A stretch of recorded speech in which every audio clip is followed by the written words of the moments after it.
Ready or not, Jujutsu Kaisen's ending. I wasn't ready for this news. I was It's not scary. ready. We're all surprised and upset and a little bit happy for the people who aren't like particularly into this later Jujutsu Kaisen stuff, and we won't mention names. Yeah, just some individuals in this very Discord Ben points room. at himself coyly. Very subtly. There's so the way I was thinking that we could structure this, because normally the way we've done this is we would talk about the current thingy, hope, because that throws everything off. We were gonna have two shows, two things We were going. gonna have two concurrent mangas to be up We with, spent and then all this time. freaking Gege had to step in and be all Gege about the it. whole and point ruin was to the get whole caught thing. up on enough manga that we could talk about the newest release chapter every week. And then they're pulling the rug from our eyes. They got scared Gege of us. got really sad not seeing Horikoshi in the office and doesn't want to work here anymore. There's a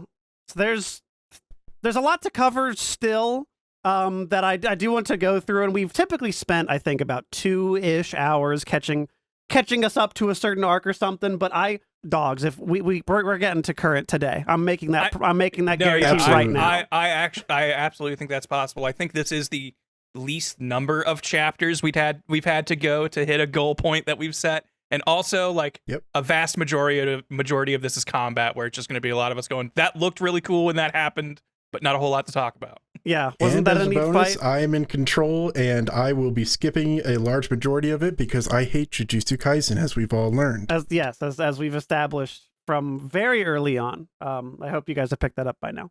I'm hoping that surprise, big news just dropped from it was impossible to find a fucking source for this, by the way. People are just citing random Twitter accounts and going, "Oh, this guy on Twitter says it's ending." Look, it's real. Like, realnews.twitter said it was true. What's your source? They don't say that. They never say their source, and they got to give 5,000 quote retweets. Can't find a single person saying where it was. So informed viewer, where it was. There's a weekly Shonen Jump press release video, like a Nintendo Direct for Shonen Jump, which I didn't even fucking know about. Maybe everybody else knew about watching this. that every Shonen week. Jump official, Shonen Jump channel official was the YouTube channel, I think. And that has a little stinger on it, and it pretty clearly, opaquely says September 30th is the ending of Jujutsu Kaisen, and they got 5 more chapters until it's over. And I'm like, so absolutely confirmed for real. Unlike every other source, we know what we're talking about. yes. Yeah, we can say with authority that an official statement was made, and we can tell you where it was. And unlike everyone Jujutsu else. Kaisen's ending. I went there and also looked because this really caught me off guard. So I went to translate it myself, because we were even talking internally. People were like, maybe I think they're just talking about the fight ending. Yeah, like this fight has 5 chapters left to it, which sounds way more feasible and like what I would have expected. Yeah, no, the whole shebang is just done. Because it pretty clearly says the story. That is the kanji used. This current arc. It's like how it's like the Xehanort saga, the Dark Seeker arc ended in Kingdom Hearts 3. Yeah, the There's Seeker, still going to be a I Kingdom agree. Hearts 4. Yeah, and then we have the Seeker of Light saga. So there's going to have Jujutsu Kaisen is going to be on your PS5 because there's going to be a game tie-in, something like that. Of course. Yeah, of course. I understand that. So hopefully we can blitz through this, get to current, and then we can do what I've been wanting to do from the outset of this 2 months ago. Hypothesizing about current manga. Talking about what's going to happen in Jujutsu Kaisen. We'll do it for a And good then we get 5 to do chapters. it for 5 videos, and then it's gone. Yeah, and then it's all over. We can do And then we can go- do it for Kagurabachi. Yeah, hey, but Kagurabachi still got legs. Thankfully, Kagurabachi is the light continuing to shine at the end of the tunnel. Yeah. Unfortunately, he's going to join the psychic police and then also find in his 5 dad's killer, chapters, and it's done. Hey, I joined the cops. Turns out the cops are great. Found my turns dad's out the killer. cops always know and have we're right on the money from Should the have beginning. joined the cops at the beginning. I am the fool. Looks at the looks at the reader and says, "And you should join the cops." This was Kagurabachi. Kagurabachi from the beginning. So yeah, hopefully that happens because I would laugh. And then we get to figure out what else we're reading, because we're reading Dead Demons, which is also done. Yep. It's already finished. Damn it! Yeah, that is a good reminder, though. We Stop should ending your mangas. It was chapter 25. I think we said we wanted to get up to for Dead Demons. So that's next week. Get ready for that. I haven't read any of it yet, but I will. Yeah, over the course of the week. Catch up week ahead of me. I think I'm on chapter 10. People in the chat are saying that we can. That's okay because we can go to Hunter x Hunter instead, which I think all of you are current and. I'm not manga current. Okay, Grant's not manga current. But I'm anime current. It's okay. The manga's not very good right now. So See, that's gonna hurt. It's gonna hurt. I'm just gonna go. I can't wait till next week where I get to read a Harry Potter sized 18-page book. Listen, all the text itself, like, yeah, that's not great, but the real problem is just the fact that it's just like a whole bunch of characters nobody could possibly care about. Yeah, it's all this text that's related to characters I couldn't fucking care about. Yeah. Unlike Jujutsu Kaisen, which a lot of text about characters I do care about, but I just don't know what they're saying. I care about every single one of them. I just don't understand them. Oh, speaking of not understanding, I thought I had a really salient comment to present because we here at Reading or Not really believe in listening to the fans. So if you guys have anything you want to let us know, please leave a comment. We always read every comment. We love hearing them. In that spirit, I've looked at Spotify comments. We currently have 0. So get on that, folks listening on Spotify. Yeah, keep it up, Spotify guys. I didn't even know you could leave comments on Spotify. Me neither. I still don't even know where they would appear or where a place to comment would appear. All I know is I can check comments and it just says we currently have 0, but we do have 9 average listeners over the last 7 days. So you 9 folks out there, let your voices be heard. Any one of you could listen to us on Spotify if you wanted to. So there you go. It is available there. If you would like to go straight to YouTube if you are one of the 9 people who are listening on Spotify. Thank you. You can listen to on the YouTube Music app, which is a separate app that is different from normal YouTube because that one you can turn your screen off. It lets you lock your phone and you can still play it. And still listen. Isn't that cute? Anyways, this is really important, and I wanted you guys to hear this. Spamson G Neo. You don't know this, Grant. It's a spoiler. Or Ben, I don't know if you know this either. It's a spoiler.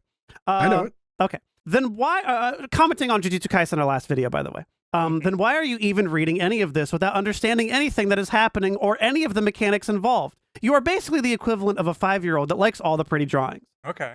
Okay. So that is a very important comment, and we need to really take that in and accept that as a proper criticism. Yeah, and change our actions for the future. We need to receive the criticism, improve, iterate, and then go forward. Yes. So from now on, I promise I will.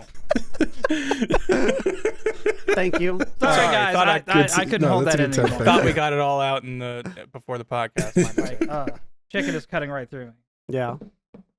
So from now on, I promise I will actually choose to understand everything that Jujutsu Kaisen puts in front of me. Yeah. If you guys could just work on your what do they call it? Reading comprehension. That would be cool. Comprehension. I would appreciate if you guys, which funnily enough, I loved because the first batch of comments that we got, there were like 5 people that said, I also don't know how the Sukuna / happens. Here's my theory on how it worked. And I'm like, and like there were so many different interpretations of it, and it made made me feel good. And so thank you for validating me and also just saying, I choose to believe this is what happened. Yeah, that's good. I like that we can all wallow in confusion of Jujutsu Kaisen together. Mm-hmm. I feel like it is non-essential is my point. It's one of those things where it's like there's probably more nuanced layers maybe to some parts of the fights that I'm just kind of glossing over for it looked cool and I'm gonna trust that it made sense in the universe's logic. There's also, and then just step away at that point because maybe if I had been at that time reading this week to week, because I want to underline and emphasize again, a lot of this came from 4 hours on an airplane cram session. There's a lot of where my Jujutsu Kaisen reading was. Some of the lesser points are gonna be lost on me and I'm just gonna have to take it on faith that it made sense and I'm just gonna roll with it. And so far, that has served me well, I believe. I just don't think you can engage in fiction unless you understand every single thing about it. I think like fiction exists. It's frankly irresponsible. Until you've seen them from beginning to like. end. So I would rather read a Wikipedia entry than see a character go through change. That's more engaging, and I know more about shit than you do. Anyways, I just thought we should all take that to heart, and maybe on this one in particular, I know we all know everything that happens in this section. Yeah. So No, we this can break all that makes down a This will perfect little show more. how sense. well we can comprehend the reading Yeah. with this. So let's get going with it. Yeah. So as we all know, Gojo survived and left the fight to go to the hospital planet. Yes. This Man, other just guy okay. jumps in. I'm now thinking about the timeline here. So last episode, we kind of talked about Gojo basically died on your birthday, right, Kieran? Correct. Yeah. Yes. And now Jujutsu Kaisen is essentially dying on your birthday. Correct. Yes. Okay. Good, Okay. good. All right. Just wanted to make sure that was clear. So yeah. a year No. after That was extremely clear to me, and thank you for letting me Yeah. not forget it. just wanted to emphasize that this was a gift to you, Yeah. my friend. Mhm. Happy birthday. Thank you. And I believe this chapter came out on my birthday, and Jujutsu Kaisen is also ending near my birthday or something. I don't know exactly what the dates are. Wow. Time is crazy.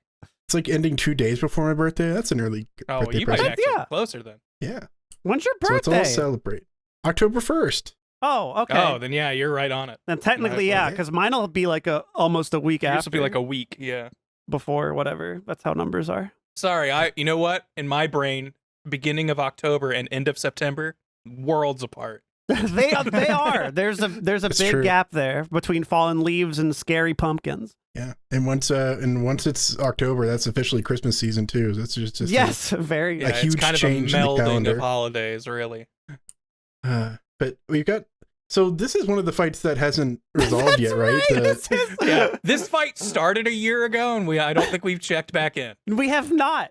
I mean, that's what I've heard. I didn't really pay much attention to it. I didn't exactly care. Yeah, we haven't. It's funny because so many people use this as a sticking point. They're like, "Oh man, I But want we to see still the gotta wait for this. Arame Hikari fight." And listen, I love Hikari as much as the next guy, but I don't really give a shit about the ice person. I'm just like, whatever. Yeah, it feels like you shouldn't like lump that in with the final Yuji versus Sukuna stuff. Yeah. I don't know. I will take care of you off screen. But we were ready though, like with the latest stuff. It was like, how funny would it be if it just cut to Hikari Arame fight randomly? Yeah, just as important, narratively speaking.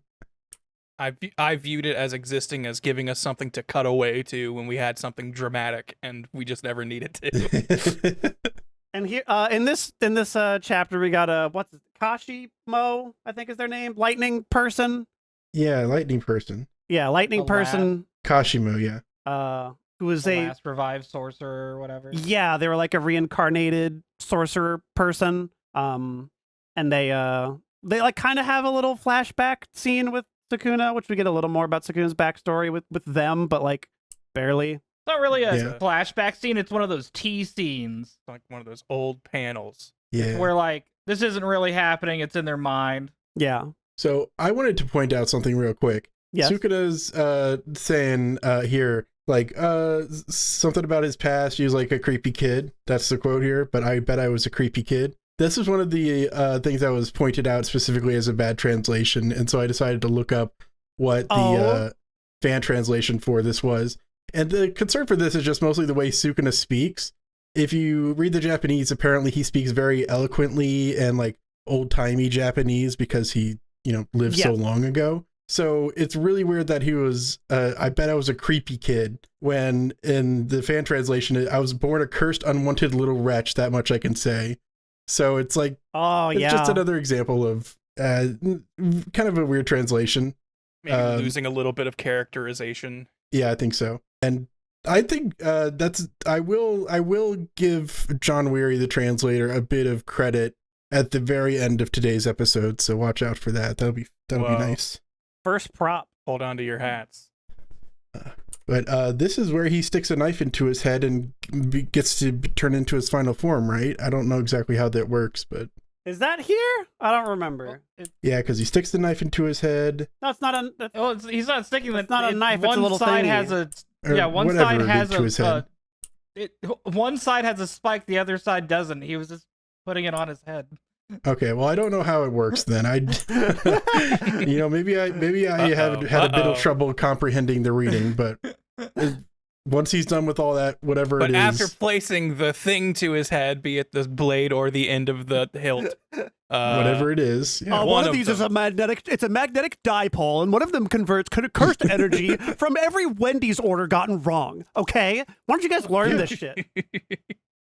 Sukuna has a way to repair flesh only once besides the reverse curse technique, and he can only do so by resuming transformation as a curse taking fleshy form, of course. Yeah. Whatever, so he's just fine. like, all right, I'm ditching the human facade and now being my cursed body self. The thing that I think I pull into this where I'm just like, I smile and nod is because I'm such a Dragon Ball fan. And being a Dragon Ball fan, you just smile and nod. Like, sure, whatever. Of course this wasn't Frieza's final form. Why would it have been? Yeah, why would it ever have been? And even when he goes, this is my final form, of course he can still do something more than that, because of course he can. And like, I don't know. I'm used to just going, yeah, sure, whatever, fine. He's just in his scary form now. I'm down. It happened. It makes sense. Well, hey, man, ever since Naruto changed the status quo, we gotta have more explanations. Can't be clinging to that nod and smile Dragon Ball shit no more. Thanks, Naruto. Apparently. Well, and then he does the slash that cuts the world, which everyone knows exactly how that works. Mm-hmm. It doesn't travel. It just exists at a point at which he wants to cut or Correct. something. Yes. I love how this conversation of Sukuna not knowing love comes up again. Oh, yeah. It came up beginning at the last chapter. Yeah, it's been mentioned where it's just being so strong and viewing everyone as just so beneath you is really just going to make you a lonely man. Yep. And I do think that is going to be like the major crux of this arc based on what we're seeing towards the very modern stuff, but we'll get to that. And then we're seeing how this guy once was an old dude or something. I don't know how this works. It's been a while since I've read this. I don't care about it. Where they're sitting down and drinking their tea in the other space. Mm-hmm. Oh yeah, this is also a meta space, which is, as we've proven, always confuses us. Mm-hmm. I don't know why I always make these bitter sounding comments. I'm sorry. I'm joking. I'm joking. Okay. It's because you hate it, Ben. Let it flow. It's because I hate it. Okay, but then the good guy the good character. Yeah, but then the characters we like show up. Yeah, that's right. The only good character Jujutsu Kaisen's ever spawned. Yeah, the guy whose superpower is rules. and he rules. And following them, damn it. But understandable rules. How odd for this series to have a power like that. I don't remember seeing this girl ever. Who is this? Because she did not ultimately matter. I think it's also one of the last people from the culling game. Yeah, he's hunting down the last of the players here. I think these are just kind of like non-essential characters who we've maybe seen. We definitely interacted with this dude before. I love how these guys were about to fight and everything, and there was like, wait, Gojo's fighting? 1 second, let's pull out our phones. Hold on, I gotta watch this. I gotta check out this live stream. Grand Finals is on stream. We gotta pause our little mini side tournament for a second. Yep, he's taking out this funky dude who doesn't amount to much in the grand scheme. He was of the things, guy so whose parts of him could blow up, right? Was that his thing? He could like. Oh, that was this guy. The tooth flicker. Yeah. I remember him. He reminded me of like Mr. 5 or whatever. Is this already here? Yeah, man, we're so close. We're like 20 chapters away from modern. Yeah, like, we don't have a lot of chapters to get through to get caught up. Okay, damn. So. Well, I think we should spend time on this part that we all agree. This is kind of the one segment of this chunk that I really care about and want to detail. Yeah. So for the Spotify listeners, this is when Takaba shows up.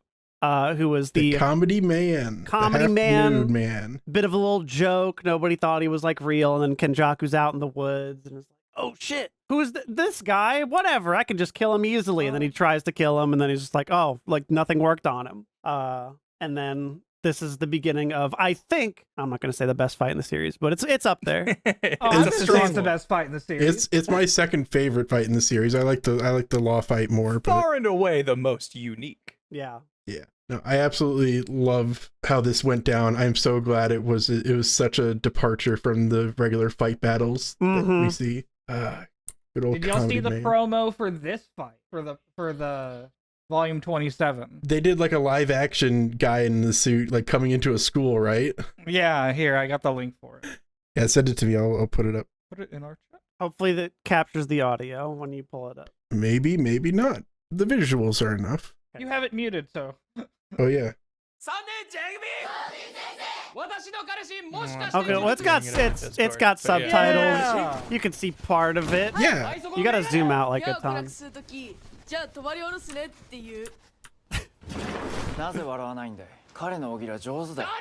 Wow, that's him in real life. Look, they got the live action actors. When the live action Jujutsu Kaisen remake comes out, that's who's gonna play them.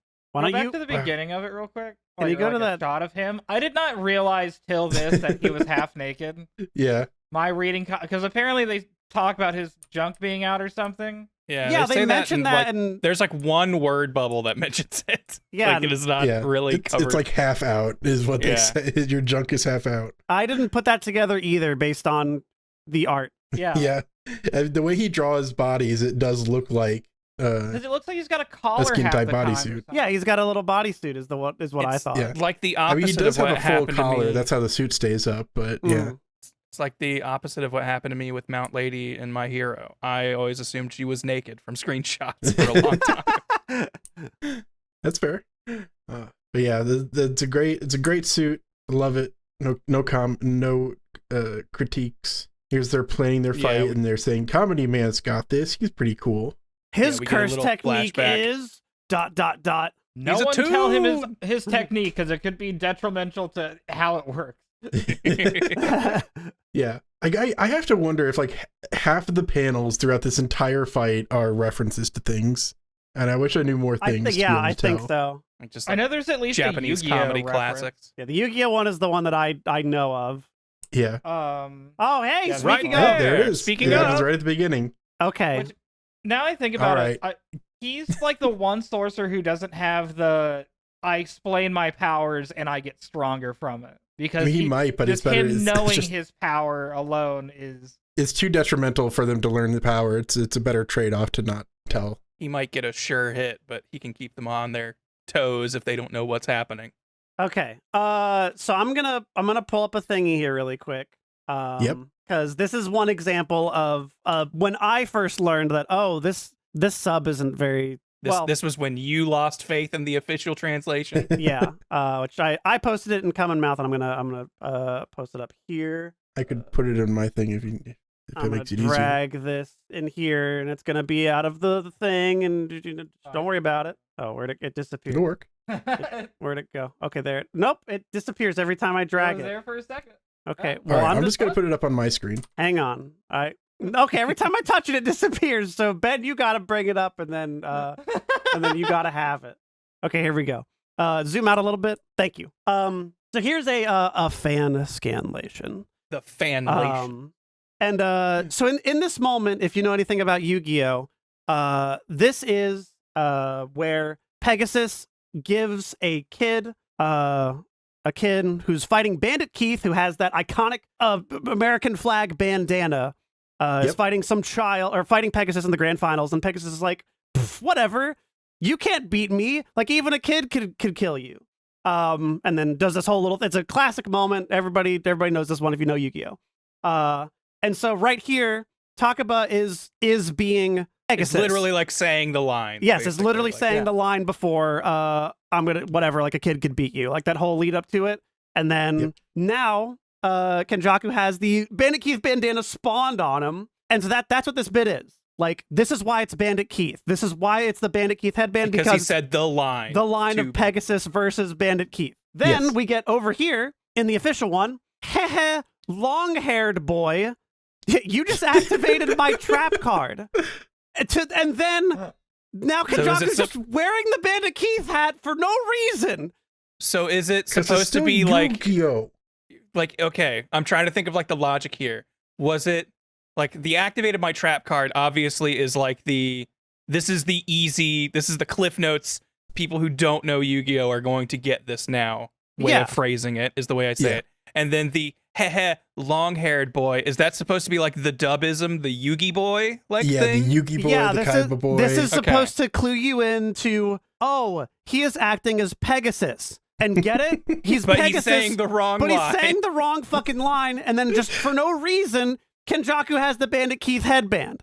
So it's not referencing at all the moment specifically with Bandit Keith. It's wrong in like 5 different ways. Because this is a reference for people that know Yu-Gi-Oh! Who are you writing? Pick one. Who are you writing this for? Are you writing this for Yu-Gi-Oh! Fans or for normies? Because you're doing both here, and you're serving neither of them. And you're serving neither. So this is one that I thought was really stupid. This is a really bad choice because we talk about like, translating literally versus like localizing and stuff. There are times where you want to localize things, but this is a specific reference. Fucking make the specific reference and then what happened to asterisk editor's notes? Where's that? Just do that if you're that worried about it. But yeah, bad translation. Or you could there's like we mentioned, there's probably 90 other references here that are going to go unnoticed. So why do you need to change this one to make it noticeable? This is the one the Western audience might get. So you gotta put all of our chips on it and do it halfway from both directions. It took me a second to track down the Japanese raw page. Yeah, and even I looked at the raw version too. It is specifically like he's saying that Pegasus line. That sounds about right. I can't read Japanese. I'm noticing. Yeah. But yeah, that's definitely one of the many issues of the translation for this. But anyways, that's I don't have anything else that long. Yeah, that was one note that I had through like before we even did this fucking show. I had that ready. Yeah, that was something lined up. I remember him bringing that up to me like probably when we first started Ready or Not, I guess. Mm-hmm. Yeah. That one's been in the holster waiting. Yeah, you were venting about that when you first started. Yeah. But yeah, I love this fight because Kenjaku's kind of into it. Like once he kind of understands the game, he isn't like what I was expecting and kind of what we've gotten from Sukuna lately, which is just I'm not going to play along. I'm the bad guy. I'm going to do my evil thing and refuse to let this little charade go. But Kenjaku's like which is great because we've gotten hints of this before with him wanting to absorb Tengu or whatever and just being like, I want to do this because it might be a silly thing. You don't know. It could be. It could end up funny, and I just gotta know. So like he's always kind of been this weird, playful guy, and this being like what may be his final fight in the series, gets to be with the comedian dude who's just going to turn it into a weird comedy routine. Is like both equal parts like just. I never would have seen this coming or expected this, but also it was actually set up and somewhat kind of implied or hinted could be a thing. Yeah, it always made sense to me because I like the fact that he's lived so long means he's experienced pretty much everything you could, and humor is something unexpected. So it's just like it's a nice like little just confirmation of why his motivation would work that way. Mm-hmm. Like all these different like. Expressions like these are absolutely references to things. Yeah, and they're so far removed from his style. Of course they all work. Like it's not like it makes sense within the context. He's not just pulling references and not having them make sense. Yeah, it's what the original joke here with Wi-Fi was though. Oh yeah, it was oh shit. I don't remember what the original like don't marry me, I don't want you as my Wi-Fi. It's definitely like a more literal version and like the fan versions. I think this localization is like this version of it's fine. I remember looking that one up too and thinking that like, yeah, that's fine. I mean, especially wordplay stuff, I imagine is just going to be impossible to translate to a degree for most. It really is. It is very difficult. Yeah, this is one where a lot of stuff I'm going to kind of give leeway on. If it doesn't quite make sense in English, it's understandable. Yeah. And half of the like a lot of these routines are if they're not like physical comedy. If they're not like some pun, there's some reference. So it's all stuff that's really hard to adapt if you don't like understand it. Yeah. Enjoying the fight in theory is a lot easier than enjoying it for the actual comedy itself. Yeah, it's one of those things where it's like I know I'm not getting every one of these jokes, but it is more the concept and knowing what is happening as an idea is what's getting me through it. Yeah, the situation itself is funny enough. Yeah, and I love that like he does his Takaba does this bad joke, and then Kenjaku's like, people might not like hold on, like let's workshop this. Let's break this joke down for a second. Like why are you saying how can we fix it? And this is such a good contrast. This reminds me of like, I don't know, shit like Cell humoring all these like people that came up to him and shit. I'm just like, I like when villains just drop it for a bit and go like, hold on, I'm interested. Like, let's... wait, you might have something here. Let's work with this. Like, you could give me something interesting if we make this work. He's treating it like an editor or something. It's just like, yeah, you've got very specific reasons why this wouldn't work. It's not relatable enough. It's hard to fully grasp it if you're not appealing to all audiences. Like, you don't know who I am, so you don't know your audience here, so you should go for a more broad joke or whatever. I don't know. And then they literally turn it into like a studio. Yeah. Yeah. Like he's like as if he's auditioning. Yeah, and then after he like plays along with it for a bit, and then he hits him, and he's like, "Oh, okay, so I can hit him." So if I ruin his jokes, then I can land a hit. Yeah. Oh yeah, and then this is like, as a creator, I appreciate this kind of like back and forth, like whatever. You're just a poser who has never been on stage. It doesn't matter if you get my jokes as long as other people do. Those who can't do criticize type thing. Yeah. Yeah. It's such a real response from a creative person. And there's some validity to that, but Kenjaku's response being, "Are you sure you should be the one to say that?" Like, it's a good response. It's just it's clear that he's not saying that because other people would get it. It's because it's not a good joke or something. Yeah. And then immediately he's like, "Okay, fuck you, funny guy. Let's go. All right, staring contest. Whoever you laugh, you lose. Ready, go." And then I always remember this panel of Kenjaku pulling the string from his little brain, and then you see his little smiley brain, and he's sticking his tongue up against his nose. It's like, oh fuck, that's really good. I was struggling to find a good panel for the thumbnail for this episode. Maybe that face should have been. It's so good. It would have been good, yeah. Man. And that reminds me a lot of the Yu Yu Hakusho Kurama fight with Kaito, I think his name was. Oh yeah, the guy who can't. Like, he wins a battle of wits by making the other guy laugh, and it's just it's a very similar thing to this.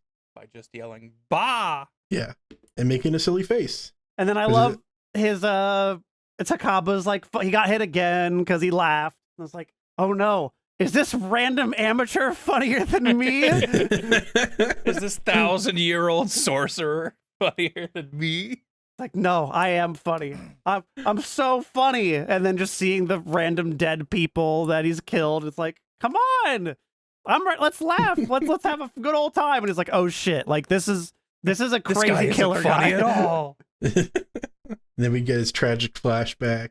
Yes. And being in a comedy duo. Yeah, there's like a very archetypal, I'm sure most people in this far know this, but there's a classic archetypal comedy duo of like, you know, the straight man and the funny guy.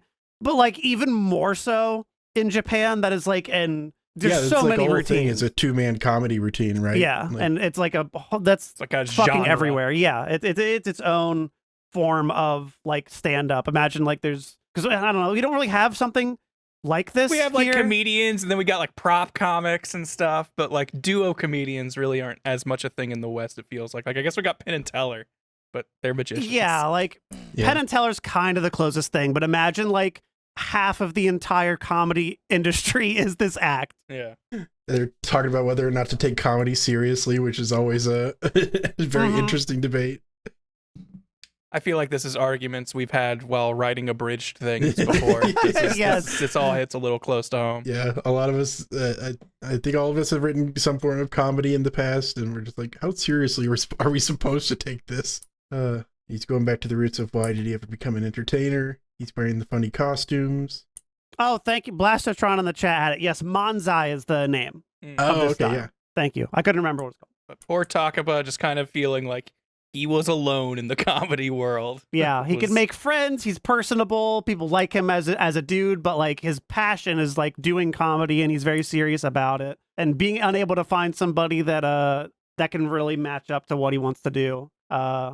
Yeah, and this is kind of it. It's just like he was alone, and comedy helped him meet people and get friends and things, and so that's why he wanted to do it. So when his brand of comedy made him feel alone, that's why he needed to change. Maybe doing internet funny shit for half of my life has made this a little more relatable than it is for most people. No, yeah, this made me think Takaba was maybe like the character I related to most in all of Jujutsu Kaisen.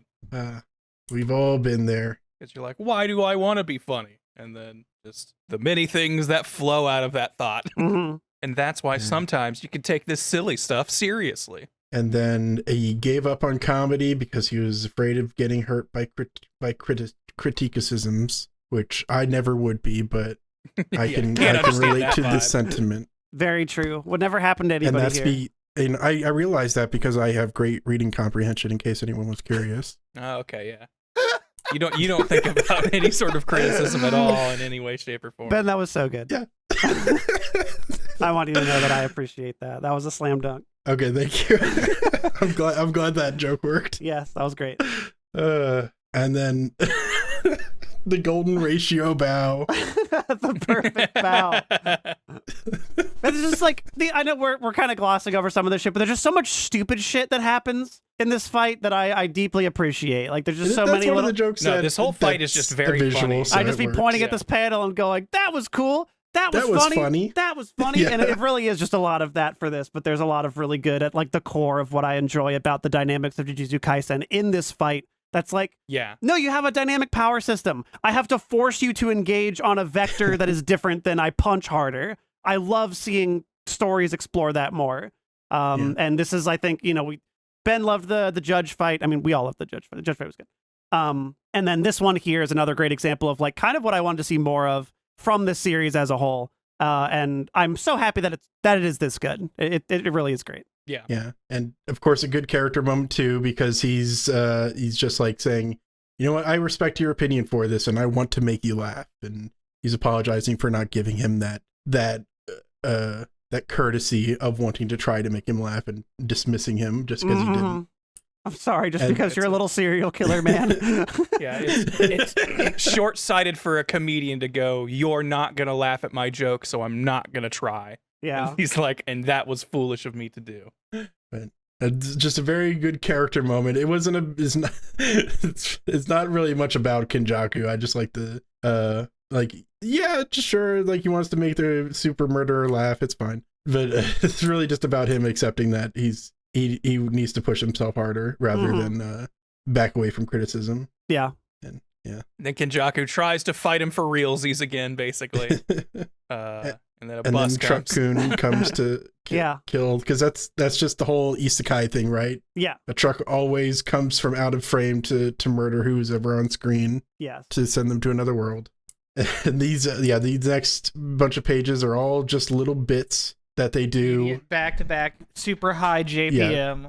Oh yes, thank you. Every single panel is just like a new here, setting scenario for a joke. They start dancing. They're in the hospital curing people. I think that might pick be each other's like nose. the Chainsaw Man opening. And they're just like punching each other in the middle of these skits, and it's kind of slapstick, but also they're trying to do damage to each other. Yeah. Back to back to back. And like, okay, yeah, this is finally. Please go to that panel. Please go to this back. Thank you. That's so good. There's a panel like there's a whole bunch of little joke, and then we get this moment of like a full spread, them like playing like at a beach, playfully splashing each other, just like being buddies. And the way the background and the shading is done, like this is so intently drawn to look like such a nice, really sincere, genuine moment. And I don't know if it is, but I just got flashes of like the Yu Yu Hakusho finale where that's what I was going to bring up. This is the part that I cheered and clapped at, because they're just all hanging out at the beach like that. Okay, like the last shot. This is this image right here. Let's compare. Oh no, reference spotted. Yeah, the references are here to get us. Oh my god, He yeah. doesn't angle the panel, not a reference. Yeah, no, that's literally that. Holy shit. It's not moving fast enough. I was like, oh man, that's the last chapter of Yu Yu Hakusho, 1 for 1, or well, close enough. So I cheered and clapped at that. I figured I definitely I saved that image when we first said we were gonna do Jujutsu Kaisen. I was like, I'm ready. That's awesome. And like the text on this too is like Kenjaku saying, I haven't had this much fun in centuries. My heart's leaping for joy. It makes the calling game completely worthwhile. And then he tries to drown him. Such a good, just funny cut. That's great. Yeah. So and he good. drowns him, but then it turns out it's Fanta. It's Fanta! And then he says this close up where he's like, at this rate, I'm going to lose. Yeah. Like he's like, he loves this so much that he's like, I'm not. And that's bad. Like, yeah. like I'm the more he having too loves much it, the fun. less damage he can do. Yeah. Oh man, it's so much fun. And then they get to the real bit, which is where they officially do Manzai together. Yeah. Then let's take to the stage and make this comedy duo real. Do our last show together. And I think is it wrapped up in this one chapter? I think it is. I think it is because holy fuck, the this majority one's of it. so good. I didn't understand a lot of what they were saying, but it was we were generally... making fun of Hunter x Hunter being too chatty, and this one definitely is just. This is like, not Hunter x Hunter level. I will say that. Fair enough. Yeah, and plus this is, to be fair, this is Mounsai is very dialogue heavy. What are you gonna do? But I was gonna say, but like for here, it's like so purposeful, and I feel like also facial expressions are so much. Yeah. Yeah, there's like he does a little bit about like, oh yeah, then we can oh yeah, of course we'll talk about poop bombs. It's like, and poop bombs are hilarious. Are you in elementary school? Are you an idiot? People don't like poop no more. Doing a poop joke on stage? And then, it's like, they didn't like, they're all like, they're improvising this whole thing too. It's, Yeah. Oh yeah, and then we get at like around the middle mark of the chapter, he gets Kenjaku realizes Kenjaku that says, "What's wrong?" Takaba is like has this little expression change. He's like, I just realized that this has to end.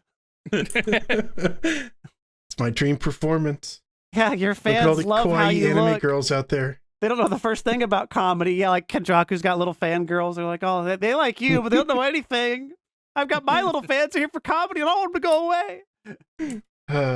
But you can't accept your sadness. That will ruin the moment. Yeah, and that go back. That I think this is so fucking good. And he's like, "Don't cry, it'll kill the mood." And that's the last thing he says before he like just taps his chest, and then we get the hard cut to him being on the floor in the traditional like ceremonial like burial, resting in peace. Okay, well now he's dead. Air quotes dead. And it's like he already knew that this was like, okay, this is the end of the fight. Like, I'm going to kill you, like type thing. It's really good.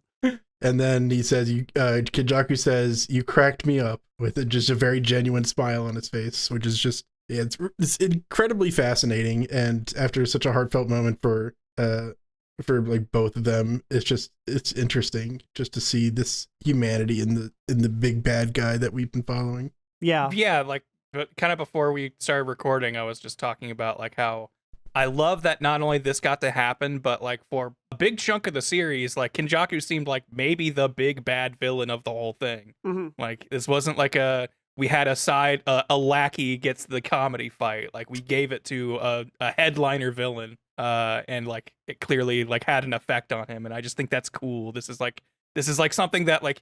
As silly and fun and like clearly lovingly done as it was, like I feel like in a lot of shows this would be side character, like things that don't matter stuff, but we gave it to the big guy here, and I thought that was good. Yeah, this is like, and you guys were all saying that Kenjaku, that can't be the end of him. That can't be how his fight ends, and he's gonna come back and do a real fight and power up. Mm-hmm.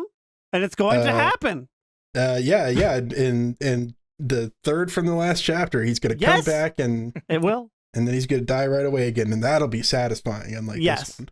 Correct. Okay, but of course, now that he's properly distracted by having gotten a very good comedy show done, Yuta shows up behind him and beheads him.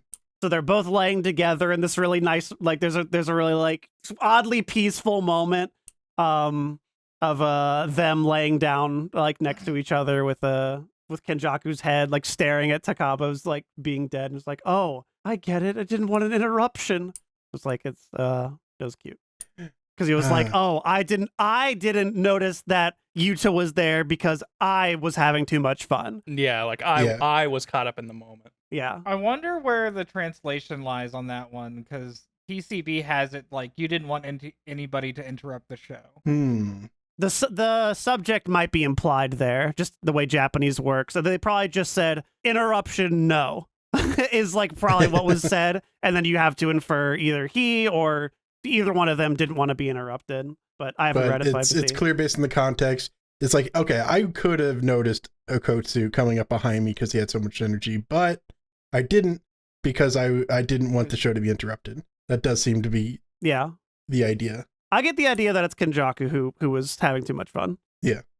Yeah, and it's like, was this the plan? He's like, we knew comedy guy wouldn't be willing to kill anybody. So I had to be here to actually do the dirty work. And then after that, because before we even cut away from that, we go back to has any last fights on last things on the comedy fight? In other words, because that's done. I loved it. I just want to emphasize and underline that I thought it was great. I don't know how the general audience felt about it, because it's not a typical fight, but I really liked it. They didn't power up super strong and punch each other really hard, so I'm not sure how the shonen meatheads, as I call them, would deal with it. Yeah, my brother hated it, but I loved it. Wait, did he? Are you joking? Did he really? I'm not joking. No joke. My brother hated the last 2 chapters. Oh my god! Where it was like, I can't wait to get out of. We'll get there. Yeah, I'll bring it up again. Okay. Oh yeah, and Blastatron just mentioned. It's just another instance of someone being shown love. Like the idea of all these characters being too powerful to know people, but Kenjaku was able to relate to someone himself. Yeah, Kenjaku letting his guard down once after all of these centuries of body swapping and having his big plan is the happiest he has ever felt. Like, I think that means something. Yeah. So maybe relating and understanding the villains is the key to defeating them. Yes. What? No way. What? Yeah, we'll have to get some other evidence for that, but that's a long shot. Who knows? But now that we're finally done with that, Kenjaku says, "Oh, my plan is still being carried out by someone else, which presumably is Sukuna." I feel like that's the implication. It's either this chapter or next chapter. We go back to see Kenjaku's head sprinkle away. Oh yeah. Yeah. At some point. Okay. But we're starting the fight again, then we're going back in time to figure out how everyone's powered up over the last. So Higuruma is going to find him guilty so that he gets his ultimate super sword that kills in one hit. Yeah, and they were because they were talking about, hey, the thing that I know about Sukuna is from the shit that I sentenced for Yuji. I know that I can get Judge can find him guilty for the Shibuya stuff. Well, they're trying to figure out how to do that entirely, and then he's like, we'll just do a retrial. Yeah, the retrial is how he does it, because Yuji and Sukuna were in the same body, so if he retries the same trial, but with a different, I don't know, defendant. Different plaintiff. Yeah. Oh, yeah. Is this where we start getting binding vows dropped in? Possibly. I don't know. No, because they did binding. Gojo did some, didn't he? I think he did. I don't remember. To make the little Orbeez different for that one thing before he... I don't remember. Maybe not. I don't know. I said during that fight I could not understand any of that, so... Hey, we got the domain expansion where Sukuna is officially being tried. The real killer is... ...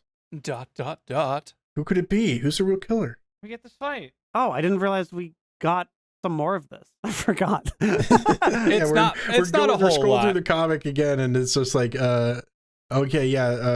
Hakuri's fighting Frostly person. I remember. Yeah, we get to touch in on Ice versus Pachinko. Ice versus gambling addict. Yeah. And he's getting his straight 777s all the time because of reasons that definitely make sense to anyone who's played Pachinko. And so he's always able to just like regenerate. Ben, you don't understand Gambler's High. Ben just hasn't she's in front of the moon, and that means she's powerful. Visit, we're gonna drive 40 minutes up to the casinos, and we're gonna relate to Hikari. Yeah. But then we get back to court, the real fight, the legal battle going down. Yeah, and then they do this whole thing. They're playing all there's like a billion text boxes. Yeah, and there's a bunch of text boxes explaining like, okay, this is how the game works. This is how we do this and that. And so you've got to try to defend yourself. And Sukuna's just like, yo, I already saw this. I was here for this fight. I don't care. Yeah. Let's get this over with. Immediately guilty. And then the next panel just him laughing, like, sure. Like, you think you're the first sure hit also gets confiscation, which will take away his powers. And they also get the executioner sword, which will kill him in one hit. How could Sukuna possibly survive this? Then immediately get hit by slashes. Like, why didn't it take his powers? Why did his powers not go away? Because he had a tool or something, and then he was holding a tool. It confiscated the tool and not him. Yeah, which we all knew that. Because he was holding a tool. Like, everyone knows that if you're holding a tool, that can get sentenced instead of you. Yes, they said that chapter 79, page 4. You failed because Sukuna's really cool and he's not done fighting. Yeah. I gotta reason. get my image ready. That reminded me. I'll bring that up in a second. Okay. In the meantime, we'll keep skimming through No, because now a bunch of other it's people are later. jumping Keep doing in. this shit. Someone with Nanami's wrapped up. Yeah, I was gonna say that's the butcher knife Nanami thing. weapon, isn't it? Yeah, the guy who can use the like 4 per spirit things or whatever is now using Nanami's weapon, and they've imbued Nanami's power into it. Yeah, I didn't remember Somehow, this which guy, I- so when he showed up, I was a little confused. But I don't think they ever. he doesn't do a lot, so Yeah. Yeah, I don't he even remember gets the that. shit beat out of him by Toji whenever he gets brought back. Okay. You go ahead, Ichidori, and Yuji goes in to fight, and they have a flashback about how stuff is working. Oh, we gotta do this thing. I'm just skimming through. no, it's all right. I feel like this is all kind of action build up for the main Basically, event. it's just a lot of back and forth is what the story amounts to. Like, it's Sukuna wasn't affected by confiscation. They're trying to figure out how to get around that, but Higuruma still has the executioner sword. Basically, both sides of this equation are going, I've still got my win button ready, though. Yep. Just give me my opportunity to press it. Chow, chow, chow, chow, chow. I feel like this set of chapters is to really emphasize to us just kind of how much on a different level Gojo and Sukuna were from everyone else. 'Cause Yeah. It's like everyone kind of throws all of their best. There's no way this can lose. Their Strat trump to card, Yeah, and it's instant just, he win keeps buttons, laughing, and none of it works. it. Yeah. And Higuruma loses his arm, and he's not doing too well. His leg gets cut up too.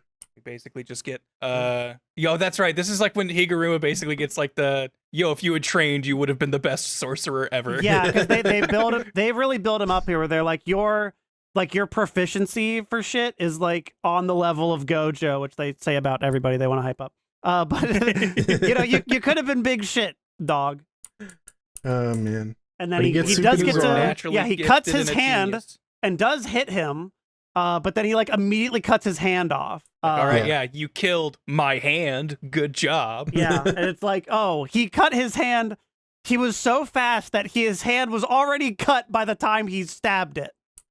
Yeah. So Higuruma's did he actually die here, or I was think he just dies like here. blood from mouth ambiguous? I'm pretty sure he's dead. Because if he's not dead here, he's dead soon. Yeah, it's hard to say because he like definitely didn't have a huge death scene if that was the case, because the battle just keeps going. We don't have time to mourn our losses. We just gotta move.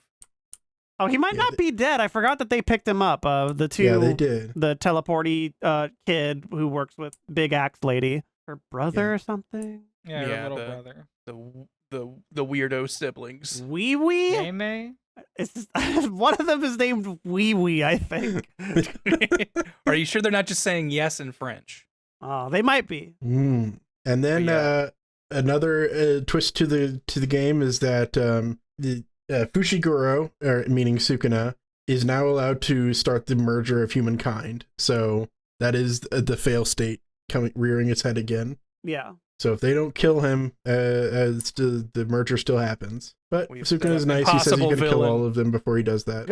Go back one panel because this is where we get Sukuna's like, why is he doing this thing? One more here where he's just like really quickly. It's like, first I'm gonna kill all of you, then I'm gonna kill all the Culling game players, and then I'll have Tengen in the message merge. After that, depending on how things turn out, I'll have some fun with Tengen. That's it. that's my motivation. That's my whole thing. He just I'm wants to evil fight. He for just wants to have evil. some fun fighting. I'm strong, and I'm just gonna prove I can do it. Yep. Yeah. Now Yuta's back in play here with You- the crazy super spirit guardian. Yep. Rolrika's technically the one fighting Sukuna now, and Yuta's still with Yes. Kenjaku. Yeah, so now we cut back to Kenjaku, who was dying, and then we see here that there's this big swarm of little curse spirits and shit that Kenjaku still has, carrying his decapitated head that made the rule to the Kogane while he was fleeing. And so he's running away, and then he's like, I got a backup plan. Sukuna's undergone the ritual of succession. Now, if I use the Culling game as a basis for overwriting the originator of the ritual for merging, showing that he's got Tengen, and then Pachoo shoots that off to Sukuna so Sukuna can do it. And then Kenjaku gets stabbed in the head here. And then it wasn't 1,000 years worth of fun, but I'm glad I fooled around with that guy at the end. You guys are next. And I'm sure he'll be fine. He'll find a way. Yeah, so is that the end of Kenjaku there? I mean, it's got a big old sword through his head, so conventionally I'd think so. Yeah, if this was other things, I'd be like, definitely. Look, he got stabbed in the face. But and now with only 5 chapters left, do we think there's space for the big reveal of Kenjaku being like, I planned for all of this? Yeah, until that news came in, that was my running theory, was that he was coming back or his brain was in something. I said before, I checked the tapes. I said I'd be glad if it ended there, and there we go. Yeah, you'd be glad it ended there, as would I. That doesn't mean it ends there. The context around it. There's still one or two word bubbles coming up. I think that can still hint that maybe something's happening. Yeah.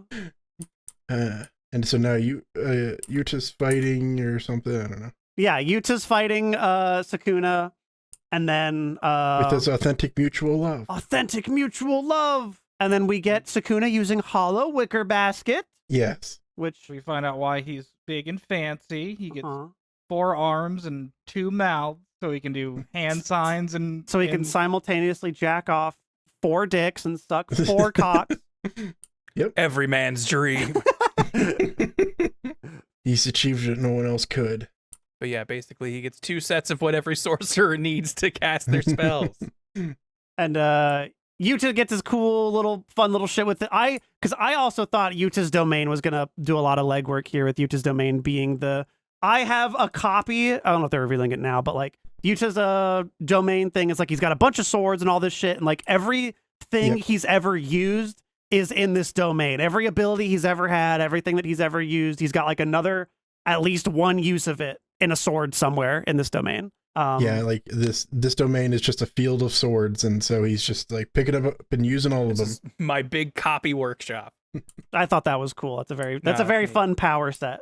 I don't know if I even put that together initially, so that makes this all make more sense to me. Go back a few pages. Yep. Another page right here.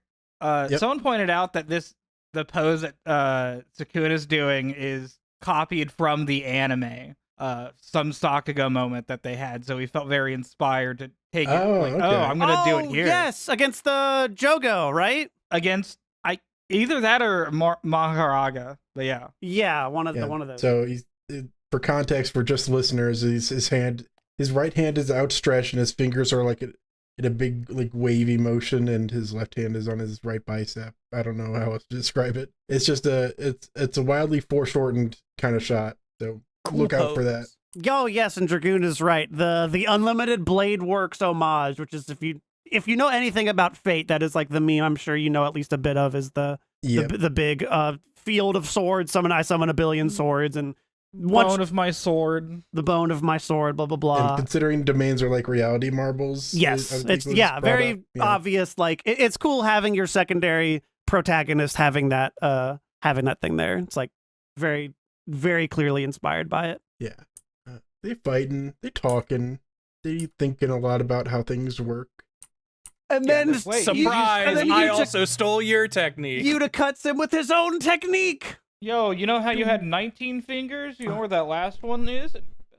Yeah, he ate one of them, which I thought was a good pull. I love this shit with Yuji and Yuta fighting Sukuna. I feel like the 2 protagonists. Yeah, getting these both together just because of how good Zero was building them up, and even Ben, you were I think earlier on, I wish Yuta was the main protag. Yeah.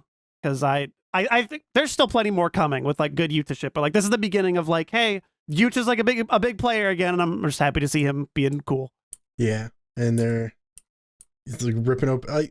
I think Gaya has a thing with the ripping open of the mouths, because that's what happened to Yuji. He loves exposed. Yeah, at the end of season 2. Then Yuji uses flashback. Yuji uses blood magic. He's a blood mancer because it runs in the family. Yeah, because is it stated that he learned it, or that he ate the other cursed paintings? I can't remember. The cursed spirit Mahito was able to something. I don't remember, because Yuji did all this stuff with oh, I'm gonna He ate his train brother, with all okay. these different abilities. And so I don't remember exactly how all those came together. Chozo had a bunch of that shit left over, I think, or like knew where they Yeah, were. because there was 9 curse paintings and we only ever saw 3 of them. But I think they like fast tracked his. I think that's what's on his hand too. I think only just now in this last chapter was it like kind of said that, oh, that's what the thing on his hand is. Oh, That little gauntlet thing when it unravels. I kind of thought those were just cursed spirit or cursed tools. I saw someone on Twitter like going, "Oh, it wasn't a mutation." I was like, was that a theory?" I don't know. it's hard for me to keep track of. Maybe if you read the text instead of the pictures. Maybe if you just read a book instead of looking at pictures. I'm not following it very well. But at least their swords are revealing light, so that fun little picture. I love the picture of it. But it's actually Jacob's ladder. Bam! So they're trying to separate Fushiguro from Sukuna with that. But Fushiguro has already given up. He's not doing too good. And because if of you that, need me to pull myself out of here, I can't. Back to back. Plan B didn't work. Let's go plan C. Next Maki comes in. Yeah, and Maki's got the crazy imbued Toji sword. And you know, she's able to sneak by undetected because of how she is. I love how sketch this becomes here. Same. I think this is when Gege was dying, but I appreciate it. Strokes, yeah. But love is suffering for his art. They're fighting. I'm just skimming through. Yeah, I mean they're fighting. Lots of cool action shots. This again just kind of feels like hey, here's your Jujutsu Kaisen players. Remember all the major fighters on our side? We're gonna give them all a little bit of a time to shine, while Sukuna just keeps taking the hits and coming back. Look, he hasn't even shown it a quarter of his strength. I love Sukuna as a Roncar ass mask. I do too. Yeah, and like I think this is a well choreographed fight. Looks good, but there's not much to say other than Maki and Sukuna fight. That is the bullet point. Yeah. But then we get this guy who I feel like we haven't really seen fight hardly at all. I just remember him as the guy who desperately didn't want to fight anyone at the end of season 2. Yeah, exactly. He's like his shadow katana trenchcoat guy who was with Panda. I can't remember his actual name. role. I know he works at Jujutsu High, but I don't remember. That's what I'm seeing in the chat. Name. Yeah, the guy who always runs away from every fight and he's like, "Oh shit, Maki's down, maybe dead. No one else is here. We did plan for this. Do my simple domain. We had backup plans and backup plans. I guess I'll try it." Yeah, and he's like, he's actually the coolest. He's mastered his the whole simple domain thing that we all understand the mechanics of. He's the best at it. So it turns out he's really cool as well, even though he doesn't say he is. Oh man, that's some good art. That's great. Lots of whole bunch of sword slashes as he cuts up Sukuna real good. Starts wailing on him. And everybody's like, "Oh, he might not be the best at everything, but he's a nice guy. It's cool. He's just that's why we like him. He's not all like him. He has this one little thing he can do. He's not very good at anything all like else. him, but none of us will ever date him. He's yeah. Yeah, Gojo turned him down. He's a real good friend. Love him like a brother. He'll never date Gojo. Yeah, and he was like, he almost gets a cool move off, and he's like, "Shit, thought I could get you," and then is basically murdered. And then I think Wee Wee is their name. Out of nowhere. Tries to save him, and then Sukuna's like, "This is annoying. I'm gonna kill you." And then I think maybe kills him. I can't tell, but no, because he shows up. He gets rescued. That's right. He gets rescued by that guy, whose name is Antonio. Miguel. I feel like we only saw him once before this point anyway. This was a guy who I recognized specifically because I think we saw him once, and I was like, I can't wait for us to get more backstory on this dude. He looks cool. Yeah, he's in Miguel and LaRue. Never do. He's one of the villains in Zero, right? When Yuta and Kenjaku were fighting at the school, Gojo and everybody else is fighting him and these other guys at the city. Yeah, I feel like we see them for like a second. Well, I believe. Yeah. I think the only time we actually see the heart guy is the whenever they're breaking up after the Shinjuku incident, going like, "Hey, who's gonna follow this murder?" Yeah, we only saw the heart guy for a second, but we saw. I'm gonna call him Antonio now. Okay, yes. Crazy Legs is confirming. Yeah, this is the Gojo beat the shit out of this guy, and then he was investigating shit in Africa for a while because that's where Gojo and Yuta went at the end of the Zero stuff, right? With him. Yuta went there to kind of get like training from him, and then also look for that red rope tool that he used, because that's the only thing that could open the back of the prison, or one of the things that could open the back of the prison. Yes.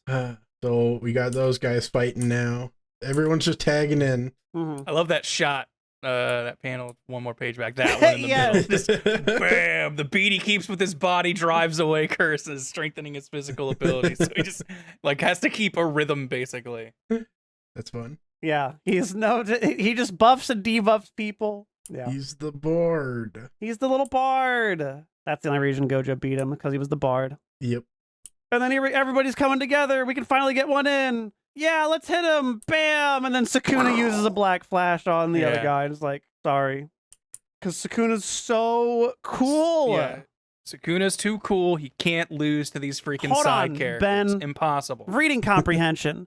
All right? Because Time I for understand how this reading works. comprehension. Can you explain to me how a black please tell me flash Black works? Because Flash. I know how it works. Can you tell me how it works? My understanding of how it works is that if a punch collides and the spirit energy collides at almost the exact same time, but not quite, the difference. Frame perfect. Yeah, it's a frame perfect hit if those like the impact of them doubles up is basically how I've taken to believe it. Okay. The impact But it's of like not only the that, cursed it's energy not only like plus the fist is doubling the impact. It's like not only a super strong hit, it like also has like healing property to it, right? Like it's like, oh, It and you opens hit your with this black flash, endorphins. so like your body kind of gets a little buff because you hit this.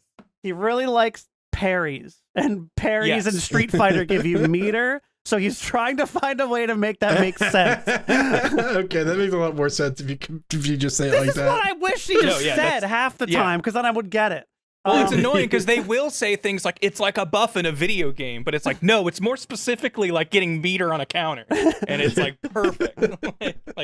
You got the perfect counter, which gives you a full meter back, and you did a shit ton of damage. So it's like you're really in a win more state once you get the black flash off. But the way I would describe it is there are 3 types of curse energy. In a punch, there are 1, curse energy reinforcing a fist, 2, cursed energy striking an opponent, and 3, cursed energy bearing both of those, which is a separate type of energy, not a combination of 1 and 2. And that means the punch is really strong. That means it's really strong.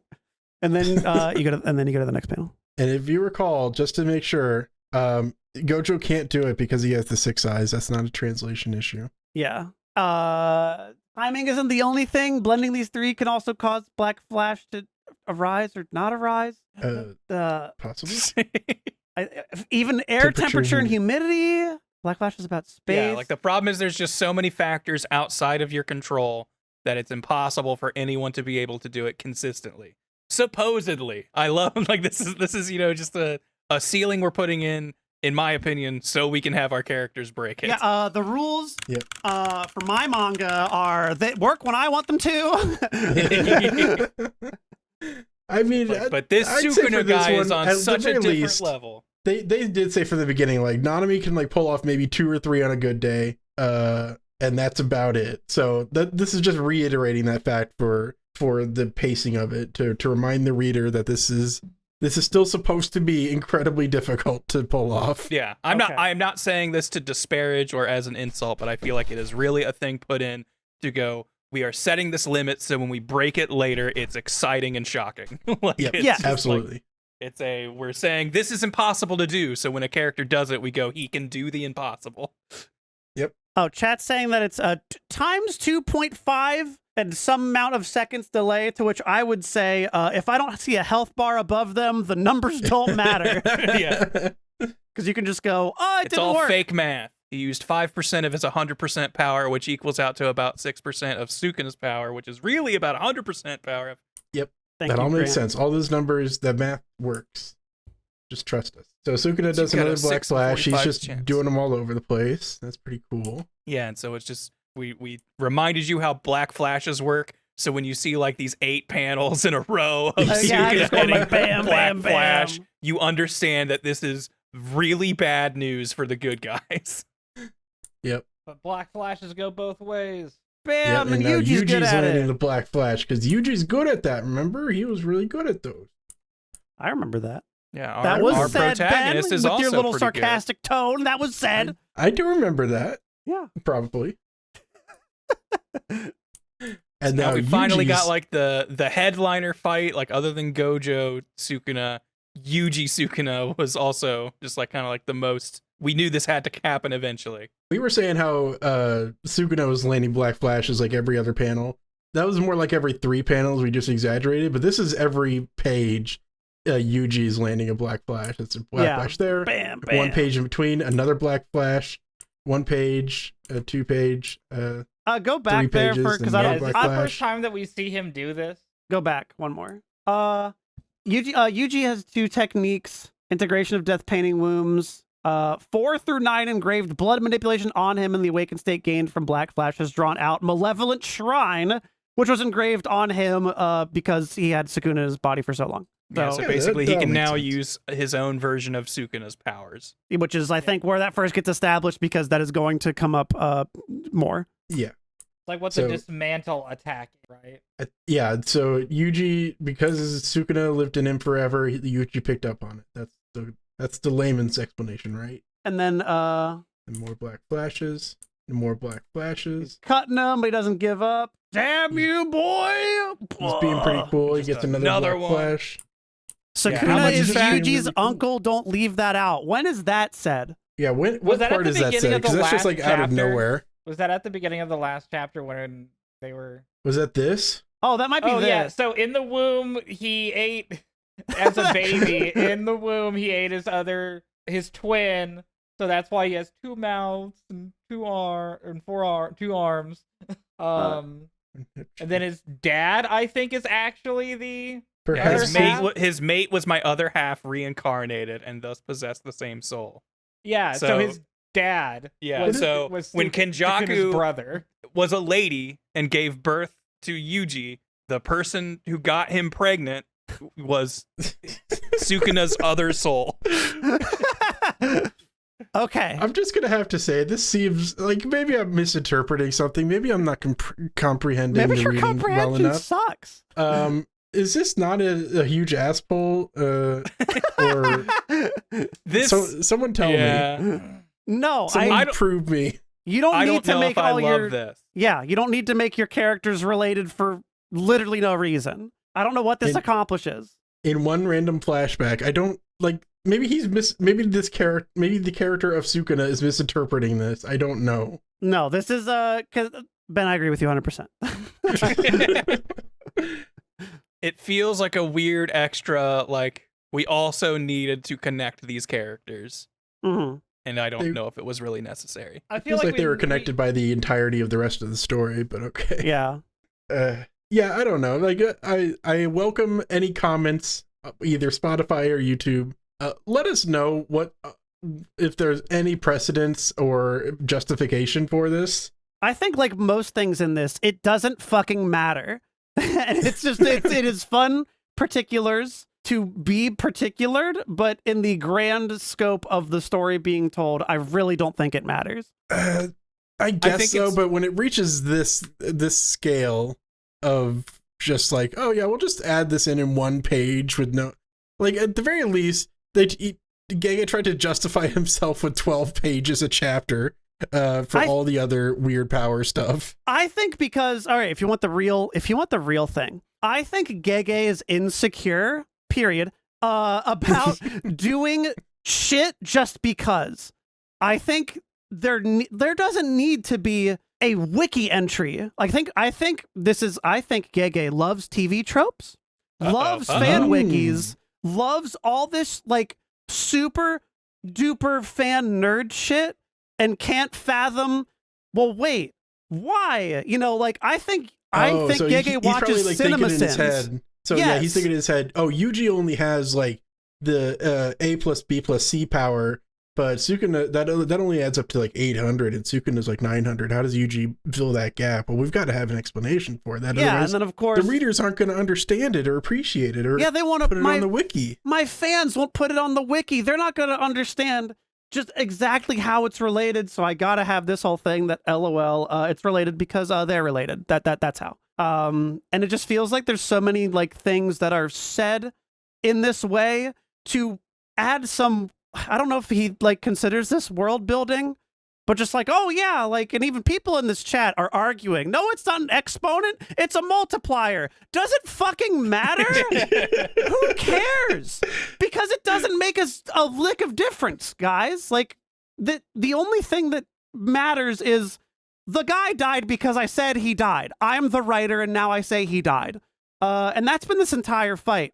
I landed 8 black flashes on him. Do you need to do the math that 100 times to the power of 2.5 does a significant more damage, so that therefore his health bar is going down? Now, logically, like, there's nothing set beforehand, and no stakes, no numbers were set beforehand to make it that this means anything. It doesn't fucking matter. Like, it really doesn't. It's just like, it's something that I feel like turns into a way to, I'm not going to say fill pages, but to justify stuff that feels like, well, there needs to be a justification for why I do this, because I've already set such an establishment for this whole power system thing needs to make sense with every little thing. And I'm going to say it fucking doesn't. I really don't think it does.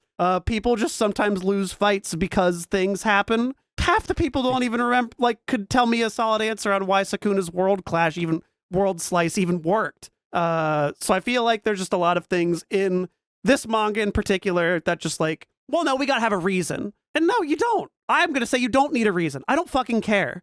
Like, it's cool to have a reason, but I think if you worry so much about every fucking little detail, I think it looks less like, wow, how meticulously crafted, how much of it is so woven intricately. No, it's not, because even in like a bunch of little creator comment things, it's like, I know how the ending's gonna work. I don't know what the middle shit is, and I'm just kind of winging it until I can. Just kind of need to get these pieces to this place somehow. The big points. Anyway, that's my big rant about Jujutsu Kaisen. I think all this shit is like pointless to really fester on, because it does not matter at all in the grand scheme of the character story and the themes of what it's telling, which is about people that are very strong in a world of strong people and what that means of them navigating that world and trying to make friends.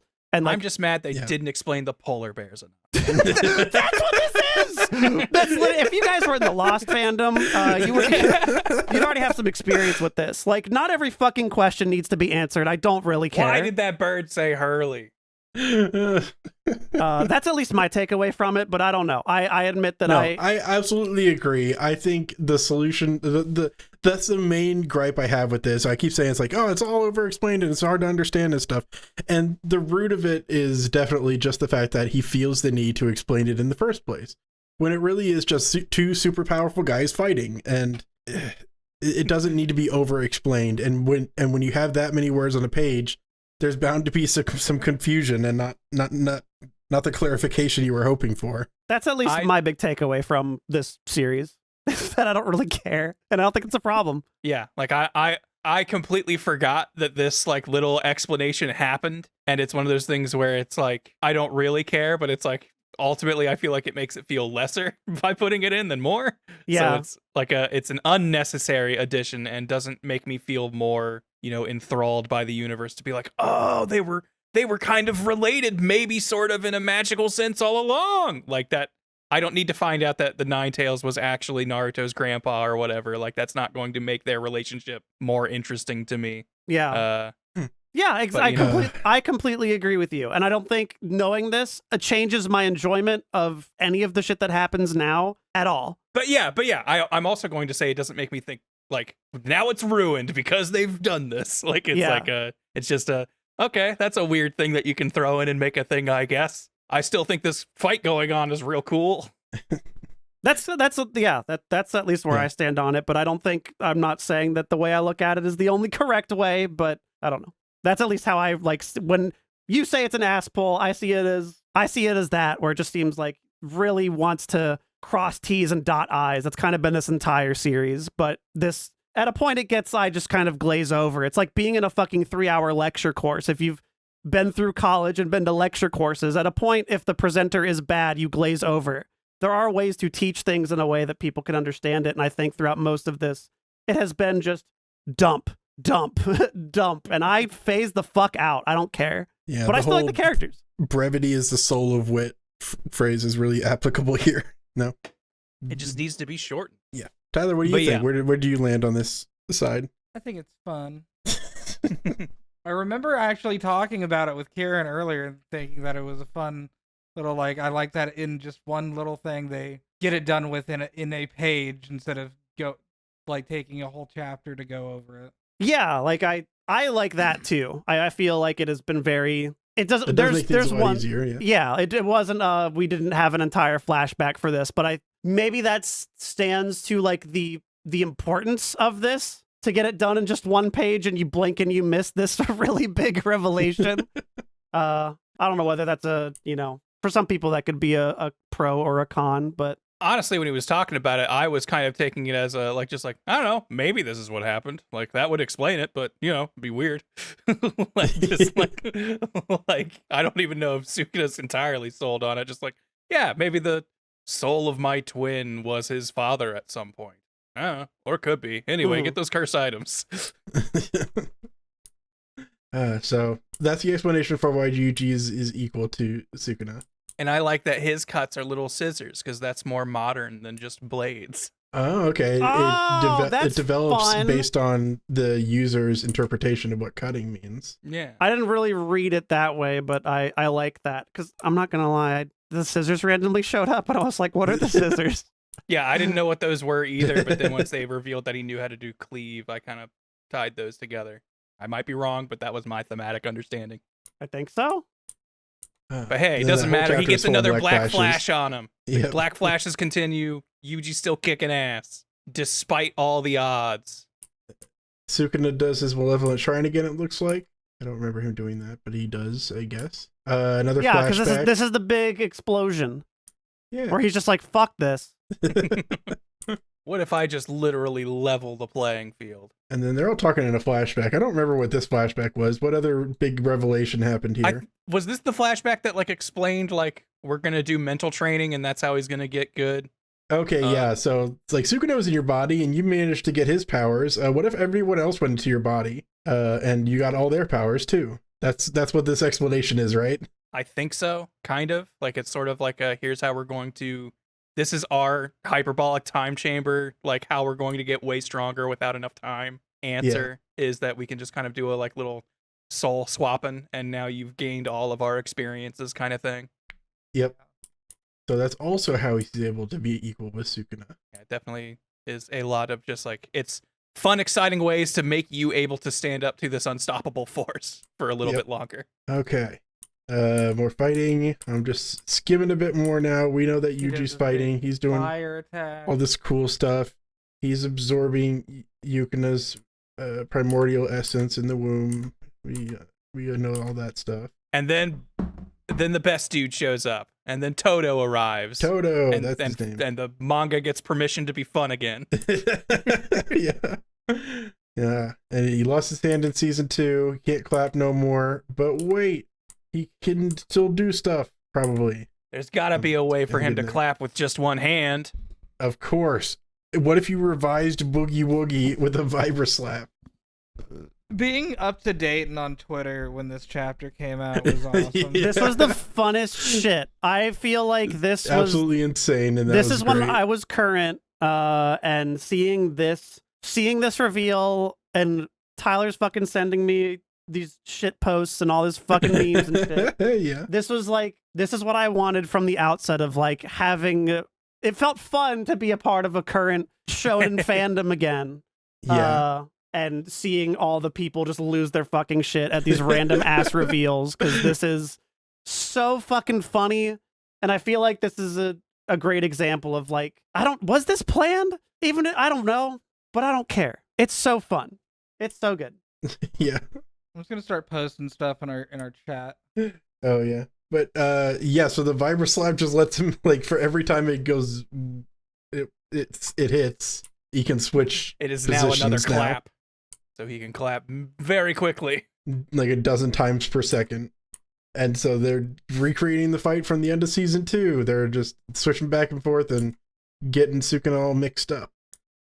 I love this moment when they're like, because he's going like so fast. They're all teleporting so quickly that there's like a lot of really fun panels of them just like standing there realizing that this is just madness. How are you supposed to, how do you even navigate this? There's no way to possibly orient yourself in this fight. Like, you'll have to slow it down for a second to hit me. Yeah, and it's like, oh, there's a crow. They're going to swap to the crow. I'm going to kill the crow. Wait, he didn't swap with the crow. I'm getting blasted. Like, it's, I mean, we've already seen it, so it's not anything new, but Todo getting to do his thing is always a good time. And then some mysterious figure I forgot appears that this happens at the end of this chapter. At the end of the chapter. Yeah, a ghost like, of immense strength. God, all this was so This good. is definitely like especially after just kind of quickly reviewing all the stuff that happened before this. Like, this is such like a just shooting right back to peak after like 5 chapters of like good fight, but like all feeling like, to be honest, kind of just spinning our wheels a little bit of just really trying to emphasize Sukuna's strong. Like, yeah, I get it. Everyone we've got on our side doesn't stand a chance. Do you understand? We're going to spend multiple chapters showing everyone doing their best thing, showing how they meticulously planned to have the optimal situation that would give them all of the odds to win, and they are not winning. Like, that has been like kind of like the story for the last like 5 weeks running. And that then was the meme, right? It was just like every new chapter, someone new shows up, does their cool move, gets slapped around by and Sukuna laughs and then someone at them else and kills new them. shows up. Yeah, like, and then Todo shows up, and it's just like kind of like a fan favorite. Everybody loves it. It's awesome. And then I don't feel like Todo really lost in this chapter. So like he already breaks that trend. And then at the end, I watched them bury you moment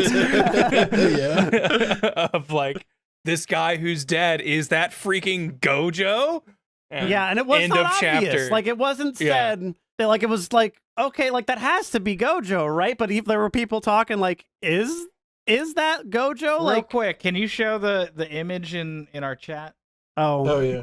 Which created plenty of great fan theories and images, such as I also really like this one. yes. For audio listeners, we've got Gojo with a vibra slap for legs, and then Kenjaku's head on a vibra slap with vibra slap coming out his arms as well. These were the running theories for who could that be in the dust. Yeah. Oh man. This period was super fun, and by now this is when I was at least week to week. And then this turned into, and we're pretty damn close. I didn't realize how close this was. There. Yeah, and Sukuna's on the ropes, then yells for a domain expansion. But then we see Gojo. Distinctly, this is Gojo. Everybody knows this is clearly Gojo now. Then there's a big little blast, and then you see the little stitch marks on his head. He's got the forehead stitches. And I'm thinking, this is where Kenjaku comes back. Yeah, this is what happened. I saw this and read it as a bad moment for our good guys. I was like, oh no, because this was what I had been theorizing would happen. Because way before I was caught up, and I think this was maybe like this might have been you guys talking about season 2, not even like manga stuff. But you were just like, the worst thing happens, or like whatever the worst case scenario is what happens. Yeah. And in my mind, that was always Gojo becomes the bad guy. Yeah. And so I was like, so Kenjaku, body swapper dude, is gonna eventually get our unstoppable hero Gojo under his thrall. And when I saw this, I was like, holy shit, it happened! Like it's happened. Yeah. Is this when the break happened? Like, we saw that dust, and then for like 4 weeks, we didn't know what was happening? It was then or after this? It was one of those two. Yeah, there was like a month-long break. Yeah. Very shortly after after it might have this. been after this, because that's about where I caught up, right? I don't remember. I think so. But then Sukuna kind of dispels my theory immediately. and goes, that's Yuta. Don't misinterpret this, reader. Yeah, our copy ninja has basically stepped in and taken Kenjaku's power. Yeah. Yes. Yeah. And then they're like, oh, well, how does Kenjaku's power work in this situation where he's being stolen? Like, is Yuta just going to die, like, immediately after going into the body? We don't know. It could work one of 3 ways. Yeah. Maybe Gojo's bonkers. Maybe this doesn't work. I don't know. And then everybody's like, dancing around it. Then I love Yuta going like we always let Gojo be the monster. If no one else has the guts to do it, then I'll be the monster. This is, I think, we've talked about this plenty now, but this is the theme of Jujutsu, I think. Like all this shit about like people being outcasted because they're too strong or just for some reason have trouble empathizing with people. And Gojo was on the same level of Yuta. People thought Yuta was a freak. People thought Gojo was a freak. And then everybody's like, you just treat him like he's some tool. And that's how Yuji looked at himself. Like, I am just a tool for society. And because that's how everybody treated him. That's how everybody looked at this shit. And then he's like, fine, you fucking bitches. If you won't do it, then I'll fucking do it. Because that's the only way shit's going to change. And I love this. It's kind of the dark side of the classic Spider-Man, great power, great responsibility. It becomes this like great power, and like now all you are is your responsibility. You don't get to be a person anymore. Yeah. Is kind of like that is also wrong Jujutsu Kaisen take. Yeah. And I appreciate, like, if there had to be a way for the love of my life to come back in it, I'll appreciate you being brain swapped with the second best character in the show. No, it's perfect. It works really well. I think it does. Like this moment of, hey, I'm gonna go in and kill the higher ups. You guys go away, and no, we're all gonna be monsters with you and go in and kill them too. We're just gonna commit mass murder real quick. Yeah, because we got that cutaway like way earlier on that all the Jujutsu higher ups are dead. I love flashing back to this and getting a little bit more on that. It was like, because I think it was just said that it was for a while. I don't know if it was said who did it or if it was just an assumed Gojo did it thing. I think we saw Gojo in the middle of like the room with their corpses or something. That's what it was. Yeah. I like this extra little characterization of like, nah, we're coming with you, and then bringing back Rich Sugar Guy, this random sugar man whose jacket says sugar. Don't forget, Sugar Boy is also here. Look, if we can't get enough goo close to Sujino's brain, yeah, dying. Yeah, and then we had a little flashback of like how this happened, and then the clash of as soon as Sukuna said domain expansion, we get bam, Blood of the Shrine, Unlimited Void. Let's go. The ultimate showdown. And I was pogging my ass off at this whole part. This is when I feel like, especially with it was awesome being current with Todo's reveal, because every time he shows up, it's great. The stupid Viper Slap thing. This development, like, what the fuck? This is crazy. Like, I think this is so good. The 2-page spread at the beginning is such a Chad virgin. Yeah, I don't know if it'll fit really thick Sukuna. And yeah. Yeah, that's pretty good. So now we got Yuta Gojo doing his old domain expansion, kind of calling back to the original, back in the older fight. Oh yeah, it's getting sketchy here. I think this is when this or right after this was the break. Yeah, they collide. They got the small domain shit, and then they're doing a little fighting in here, and then you could tell. Yeah, you can kind of tell this was drawn in like 4 minutes. At tops. Which is fair. Yeah. Hey man, you got to get through it sometimes. Yeah, and then we see Rika holding what is presumably Yuta's now lifeless body. I'm going to say presumably like, because you never know. You never know. With the magic of Soul Divide, I am now inhabiting both of my bodies and in perfect unison. Because I have a copy of this ability from this other guy. Because Gojo's sister was my mom. I feel like this is the nail bed of like, hey, this series ending is whenever you start getting chapter 0.1, 0.2s. I need to get to a certain ending number. In Shonen Jump things. I think something was happening here. I think it was like My Hero was on break or something, and then they were gonna have like nothing big. So then they're like, okay, fine, I'll give you like 8 chapters, and I think this was the big break, like before this came back, or 8 pages or whatever. Then we get a bit more with them fighting and shit, and I like the bit here with them like kind of revisiting the with Gojo and Sukuna being the two on the top of the mountain. 2 big guys having nobody that loves them, blah blah blah, whatever. And then we've got the radio with the cursed speech technique saying "Don't move" to stop Sukuna, right? Yeah, the fucking Zune gets thrown in to the domain. And then we got a recording of a little cursed speech guy saying, "Don't move." And then we got, oh shit, doing the whole chant. We got him right where we want him. Hollow purple, what the fuck? Blast him with everything we've got. And then let's wait for 4 weeks. Yeah, and now take a big break. But not really. Let's keep going. Yeah, some hollow purple stuff happens. We don't care. Yeah, and then it's clear it hit him. Wasn't a big explosion, but it hit him in the domain, exploded. And now he's like clearly weakening, he's hurt, but not down. And then Yuta trips and never shows up again. Yeah, and Yuta, because they weren't sure if he could do it. Yeah. Because they were like, well, we can kind of guarantee 5 minutes, and then after that, I don't know. Like we don't know what's gonna happen, so we will see. But I predict he'll come back. And we get more Yuji he's Todo out madness. of the game. He falls over after the hollow purple. Yeah, and if you didn't know by now, we have Yuji hitting him and audibly saying dismantle. I love the image of him vomiting up fingers. Yeah, he did very second form cell vomiting up 18 here. Oh yeah. It's like he throws it up, he gets hit, and then immediately eats it again. It's like, that's so good. That was great. Yeah, so it's clear that all this stuff is working on separating Fushiguro from Sukuna. It's just been this whole time, it's been nonstop. Wow, isn't Sukuna cool? Wow, and Sukuna cool? Wow, and Sukuna cool? And finally, bam, bam, bam, bam. Like, yeah, these are like the first kind of times where he's really seeming actually genuinely on the ropes, maybe. Yeah, we've got Yuta, Gojo, Todo, Yuji, like everybody here beating the shit out of him.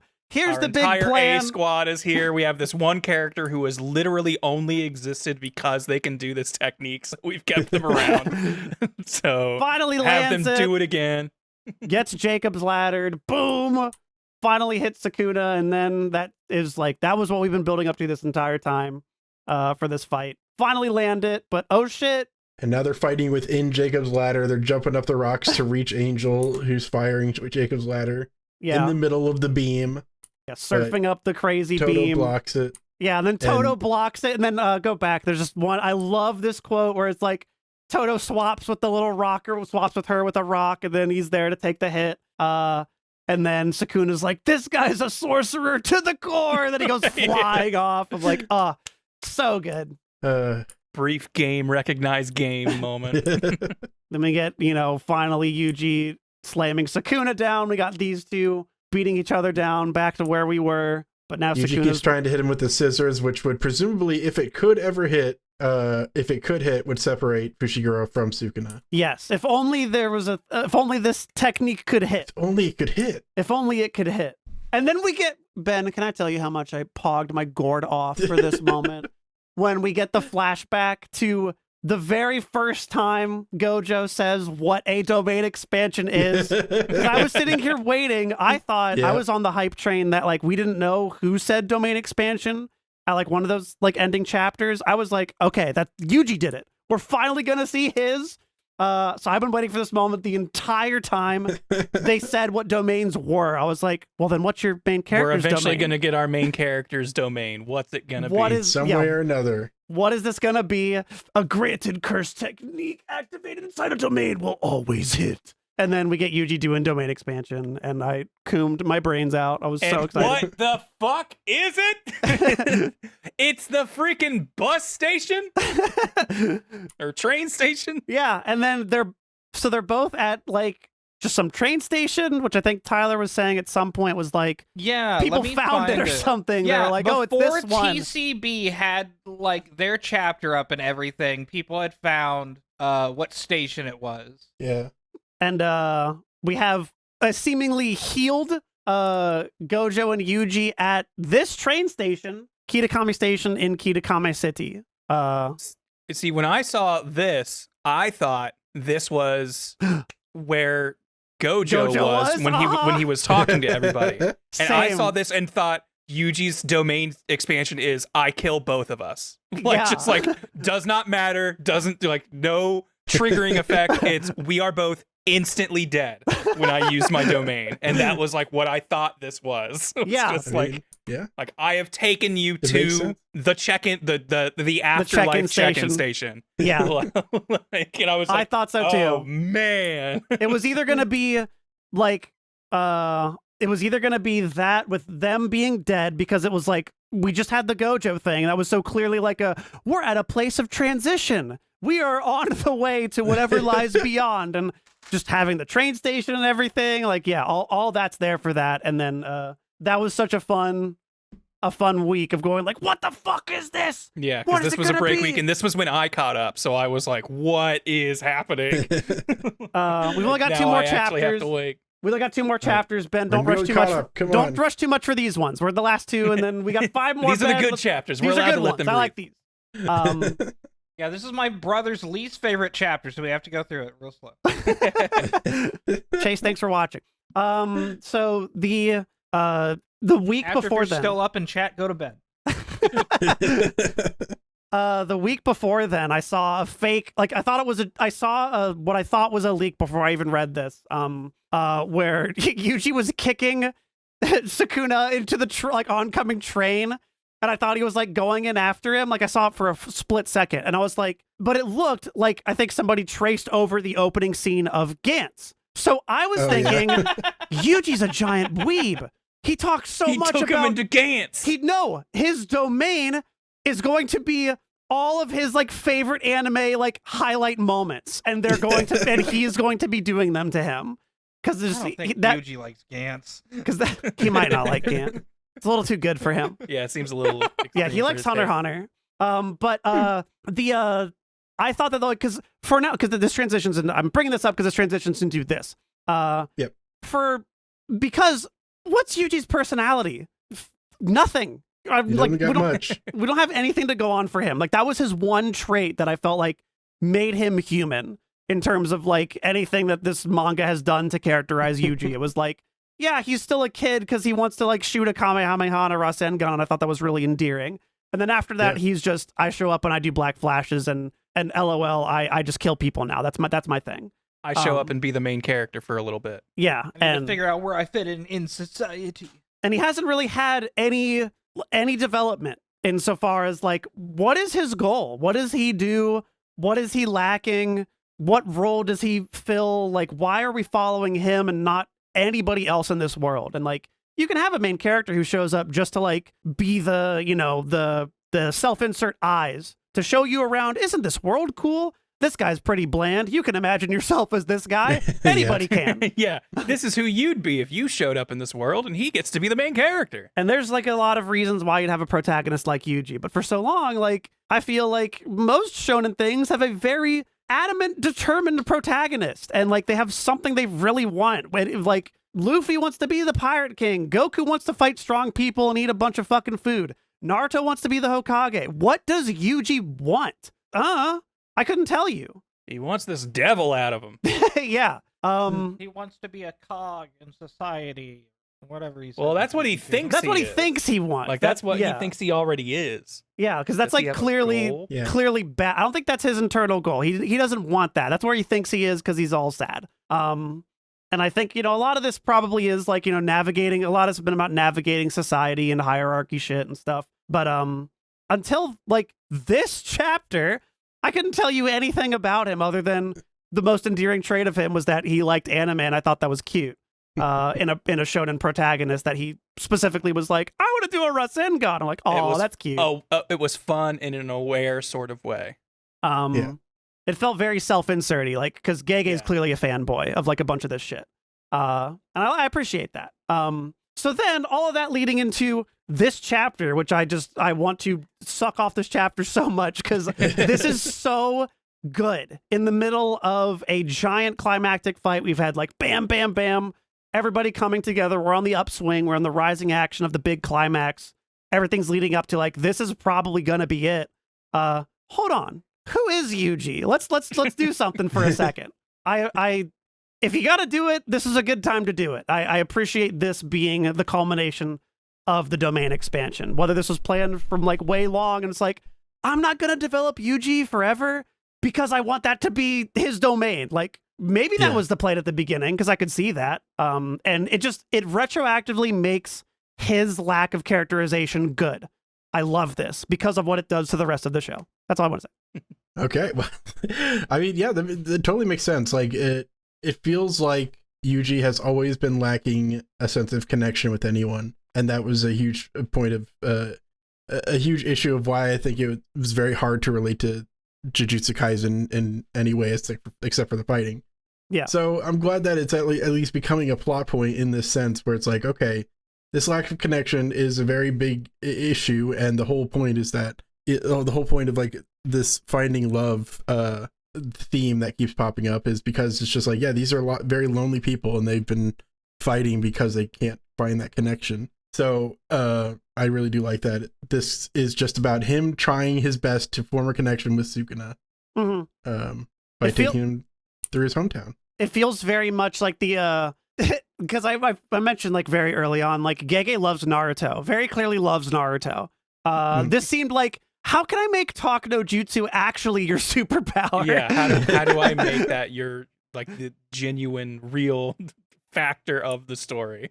And even at the beginning there, like Sukuna's like, what the fuck is this? Like you like he's like, oh no, there's it's funny that like he calls out the page before this, like the very beginning, Sukuna's like, yeah, like on rare occasions, dueling sorcerers bond with each other.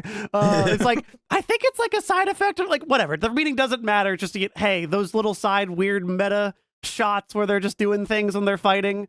Yeah, so that happens sometimes. So he's like, but this is different. Like, is this your domain? And then Yuji says, I don't know. Even in like he's like, I kind of just made this up. And in the other other translations too, he's like, I just whipped this up really quick, I don't know. And so I really appreciate that. I thought that was really good. You get a bunch of fun little backstory of him talking about growing up not really having many friends and going back to his hometown and seeing how much it's changed. He's like, oh, I used to do all this shit, but like the city's different now. I don't really have, there was this cool little store we used to go to, but now it's kind of paved over. Oh, hey, here's this one little field that I could go to, but some of it got constructioned over. All the horses are still here. Isn't that cool? I thought this was a cute, endearing way to go through the town. It's also real good, like as from the perspective of someone who like you move away from a place and then you see it again years later, and it's like the mixed emotion of like, it's neat how this has changed, but also the things I miss. But also, here's the things that are still here, and that's what makes them special, kind of thing. Yeah, I relate to this so hard. I've been really dying to go back to Ohio. I haven't been there in like 10 years, and just in like Google Earth images, I see these fields I would go into are now like parking lots for an IKEA, and I'm like, oh my god, that sucks ass. But there's still like there's still people there, but like a lot of it is like the childhood that I had there is gone. Our house is someone else is living in my childhood home. Like it's just a lot of mixed emotions with that thing, and I feel like this tapped into it in a way that I really appreciate. Combined with Sukuna being there and like they're doing like this, oh, you kind of just shitting on the whole thing. You want to catch a crawfish? Isn't this fun? Oh, and like they're laughing like, oh, you got a shitty small one. And he's like, oh, it's much more rare to get this small one, so it's actually cool. Like it's a level of humility for him that I appreciate. So yeah, Sukuna nails the archery, and it's like, are you surprised? I came from where bow and arrow wasn't like invented. I lived in an era where you needed to do this to survive.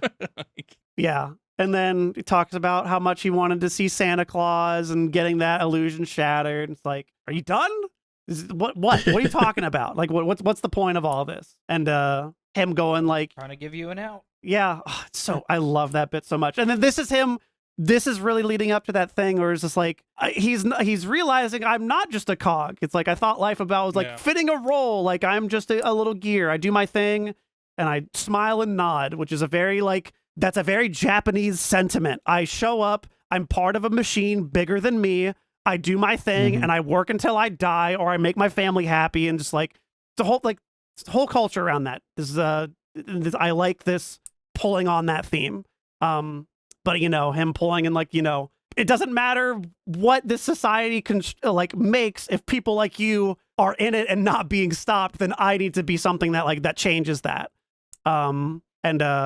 I love him like pulling into some ways manufacturing his own identity, which is such a good thing for every shonen. Every shonen does this, but it's always good every time I see it. And then Sukuna is just like, this isn't working. I don't feel anything. Yeah. It's like, I totally get what you're saying. Like, it all makes sense. I know what it is, but I don't feel anything. Yeah. Yeah, Yuji's like, I was hoping that by showing you like how the other half lives, maybe you'd get some empathy. Maybe you'd understand that like the people that you're killing, who you think are just so much lesser than you, actually have like this cool nuance and things that they do. And it's like, yeah, I get it, but like, I don't feel anything. And like really crystallizing that, oh, this dude is just a sociopath. Because there's like Gojo, who is lonely at the peak because of society, because of how he was born, like because of who he is. Where Sukuna's just like, nah, I just don't fucking care. And that's very different things. And then him going like, oh, hold on a second. Are you pitying me? It's like, what the fuck? Hold on. Like, wait a minute. I just realized you feel bad for me. The king of sorcerers, the best dude who ever lived and king of the cool guys. Yeah. You think I'm sad? Yeah. And then Yuji's like, yeah, I can kill you. And I'm like, yes, I've been waiting for a moment like this for so fucking long. It's such a good payoff. I don't know if it was worth the 40 chapters of bullshit, but we got something good, so I'm happy with it. Yeah, this was a good chapter. But Tyler, you said your brother, cousin, who... My brother and cousin definitely hate this chapter the most just because no one was throwing fists and it was just a bunch of fun text. It was just I can't nice believe they weren't characters fighting. just chilling at the end. Do they like really Naruto? Does. Yes. And when he's fighting. Do they complain about talking no jutsu? Yeah, do they like how Naruto wins every fight by talking? No. Oh my god. Yeah, I think he like, really is just like, no, he loves shit like solo leveling because like, this character's like the coldest. That's how he describes like Gojo. It's like Gojo is so stiff. Yeah, I like that he's just completely detached and doesn't care about anybody, just like me. I want to be like Gojo and also be aloof and uncaring. Yeah, I think when this chapter came out, like not even days later, I saw like 3 video essays of like, is this the best manga chapter of all time? It's so good. I love this one. I wouldn't say that, but it's very good. I'm happy I do that really appreciate it's funny to me to see the difference in how people can interpret one thing. Yes. It's less about me going, this is the best, and more like it's fun to know that both sides of this equation exist. Yeah. Grant, it's a good chapter. I'm not sure you should die on that hill though. Yeah. And then current chapter. But then we get to today. Chapter. We made it. We promised we would, and we did it. Current. We are current. Sorry. Current chapter. Now actual spoilers if you're not current. Actual for real total spoilers. All right. And this one, he is talking to Fushiguro. Yeah. Somehow. I didn't expect that. I kind of thought we were just going to kick right back into fighting with how that last chapter ended. But instead we get like, now do you guys think this was taking place like simultaneously? Yeah, like, I think it's taking place simultaneously because it's just his domain touching Sukuna. So. Yeah, like his domain kind of letting him talk to both sides of this being. Yeah, the same way Mahito's domain touched Sukuna, I think this is Yuji's touching Fushiguro's. Yep. We get Fushiguro's. We're getting to see what Fushiguro wanted out of his life, and he just wanted to be happy and help his sister. Yeah, and it's like I would do all the. I'm cool doing every little thing, you know, the repetitive things like hanging laundry, just eating food that I'm used to making, like just doing the same old, like as long as I meant my sister was okay. Yep. And as I brought up before, I actually do have some kudos to give to the translator for the official, because I think when I read the fan translation, I thought it was not nearly as well written. So I wanted to kind of go over that. So this is the fan translation. Early on, my grandpa first got sick with lung cancer. He was offered. Oh, sorry, I'm having a hard time reading that. He was offered a rough treatment that would have come with some strong side effects. He turned it down. Maybe he thought his body was strong enough even without the treatment. Every so often I hear about euthanasia, but that doesn't seem right. It felt like someone else's choice. Deep down, I always felt distant, unrelated. I figured it must suck for them, but I'd be fine. Like, especially the last bubble there, it kind of made it hard to tell exactly what he was referring to with that whole conversation. Yeah, I get you. It's like, is Yuji talking about I was empathizing for my grandpa and I felt those feelings, or I was observing my grandpa and realizing that I felt unattached. Yeah, so it was hard to say. And then the official came out, and I read through that, of course. And for this one, he's saying he rejected the treatment because the side effects would be too harsh. I'm strong, so I don't understand the idea of refusing treatment for that reason. Which totally recontextualizes the entire rest of what he's saying, because it's just like, okay, he can't relate because of how he is, because of how strong he is. Yeah, euthanasia was a concept completely foreign to me. I might have been able to endure his treatment, but he must have been suffering. So he's like, okay, because I was strong, I couldn't relate to him. I couldn't understand what pain he was going through. And so he's relating this to Fushiguro, saying, oh, I don't understand what pain you've been going through either. Yeah. So I didn't fully understand the context of it from the fan translation, so I just wanted to... Yeah, I like that a lot more, because my read of the fan translation was like, I didn't really know my grandpa very well, so it's one of those things where it's like, it sucks, but I don't know. Like, I'll be fine. And it's just like, that's not who he seemed like at the beginning of the series. Yeah. Yeah, so as much as I say he does bad work, he can, like, translation is a very tricky topic, and it's hard to get right in the best of days, but he did it good this time, so I just wanted to... Yeah, this is way better. Give John Weary some props. Gets it right twice, says Ben. No, I'm saying it's a difficult process. Listen, I understand. You're under so much stress, so hard. It's okay that you got the Yu-Gi-Oh reference wrong. I'm not saying it's okay. I'm just saying, dude, you're doing better, and I want to applaud that. I want to encourage that. Yeah, that's just an interesting. This whole conversation he's having with Fushiguro is interesting to me, because I've definitely like wondered stuff like that with events in my life. And how to deal with people who are suffering and not being able to, like, I don't know. It's a hard conversation to have. Yeah, I mean, this is a heavy thing when people are like, no, I would rather die. Like, I'd rather die than go through this difficult solution. Yeah, and you're like, no, it'll be fine. And it's like, I don't think it's one of those things that is hard to empathize with. And this is him, like, realizing that, like, oh shit, like I didn't really get it. And I think I still, and what you're just saying is, like, I still kind of don't, like, I don't really understand it that much. Yeah. And I mean, they've both been through hard times. It's not just that it's a hard time. It's just that it's hard because you haven't been through the exact same thing as them. You could never say, I know what's best for you. Yeah. Good. So. Banger shit after a banger chapter. I'm loving it. And then they fight to appease the people who don't like that kind of stuff. Who don't like character development. We don't like pull Tyler's brothers back in to the fold. We get some fight. Yeah, he does a punch and it's 50 times more strong, which means it does 1 billion more damage, and so that really matters. love. I think it might be a panel coming up, but where they both grab each other and are just punching each other in the face is so good. Yes. Yeah. I think that's maybe a little later. That's later. Yeah, that one's so good. And Sukuna realizing he doesn't like people looking down on him. Which is interesting, because it's like you wonder for a long portion of the fight whether or not he's just lonely being at the top, but he's very uncomfortable with not being on the top. So yeah, I don't like not being the top. So yeah, I want to kill you and your friends. Yuji, you done it. And then we get this little bit.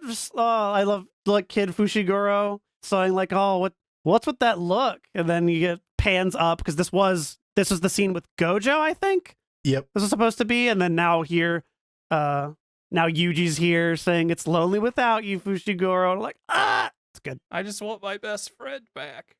So yeah, that coming right after the speech of like, I couldn't possibly understand what you're going through. I can't tell you what to do, but I need you. This is what matters to me. Yeah. And then after that, we see Sukuna's leg dip into the little goopy shadow stuff that Fushiguro does. Yeah.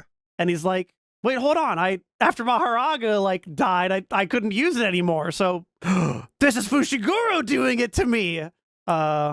Which is a really good twist. And then we get, hold on, there's this little panel here that I really enjoy. Them fighting. Yuji recognizing it. Yeah, Yuji punching him, and then we get a smile here from this is Yuji, right? Yeah. This is Yuji going like, yes, I'm getting through to him. It's working. It's working. It's just a small little thing that I think does a ton. Absolutely. Yeah, and he's punching him over and over again. I love how these are drawn too. Like this one, this panel's so good. multiple punching fists, each other's heads. some JoJo ass, like multiple fists in the air, like 3 fists against each other. Both of them have like multiple fists against each other's heads in this giant 1-page spread. It looks really fucking good. Yeah, I'm looking forward to seeing this animated of just 2 dudes holding each other's heads and just punching at incredible speeds at the side of their opponents. Yeah. And then finally one breaks through. Bam! Hits through his hollow wicker basket. So he's like, "Oh shit, I can break through it." So I didn't know what was happening here. Yeah, I didn't quite get that.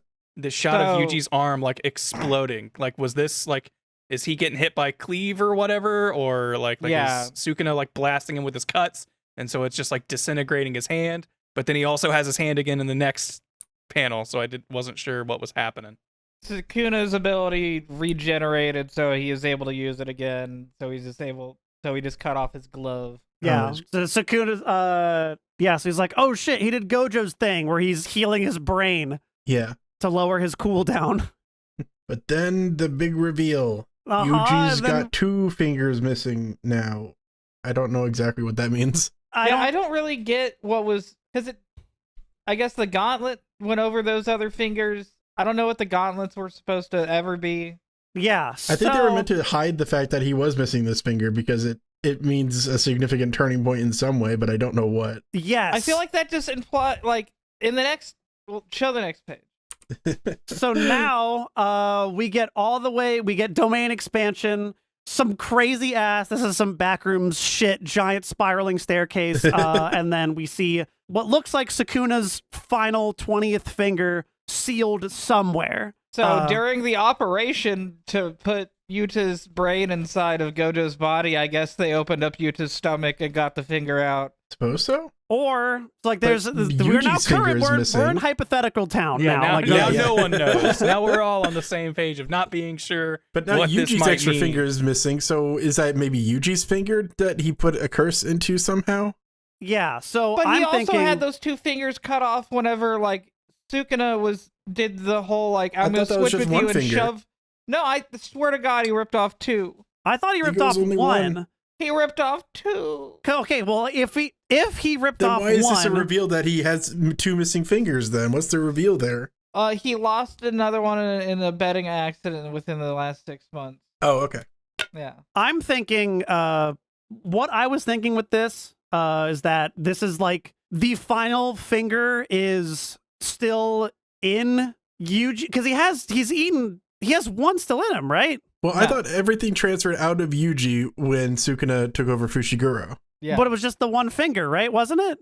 Well, yes, but he transferred, it seemed like he transferred all of himself in that finger. That's what I thought. Yeah, and then he ate the rest of the fingers that were in the wild except for one, and then Yuta ate that one. Okay, so unless Yuta ate Yuji's finger, yes, and then so just exactly what I was gonna say. Unless Yuta ate Yuji's finger, because Yuji has Sukuna's curse power shit, because Yuji can use cleave or just whatever the fuck. Who cares? Sukuna's curse energy. I'm sure we'll get an explanation for 5 pages about why this works.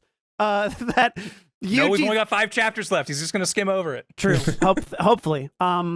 It could be that Yuji's finger is what Yuta ate, and then this last one is it's in his domain. In his domain, a pocket space, maybe, because we don't know what his domain is yet. We have no idea. It's just like, here's this thing, here's the final finger.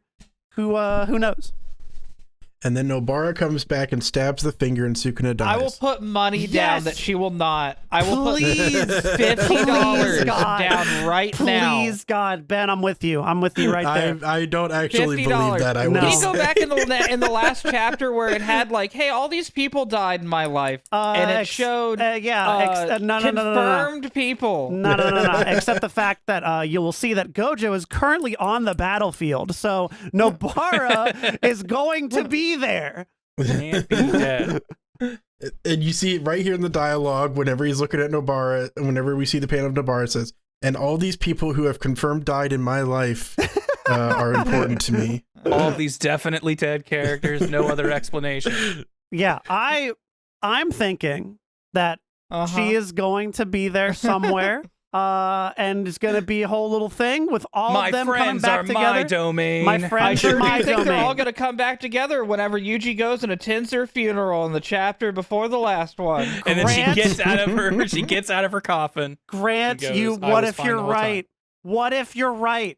What if inside his domain, Everyone who died is there. Oh Like my that's God. like that's why he went to the freaking train station, why he went the to the desert train train station. station. He's picking up accept Gojo. death. Yeah, That's because what I'm this going to whole heaven and damn enlisting thing's all about. of Jesus' strongest warriors to kill you, Satan. Oh my Like, God! that's what he's and doing. and then we'll have a good thing where Yuji can die surrounded by his friends. By his friends. Yeah, Uh-huh. because that was the whole. That's the whole like, thing.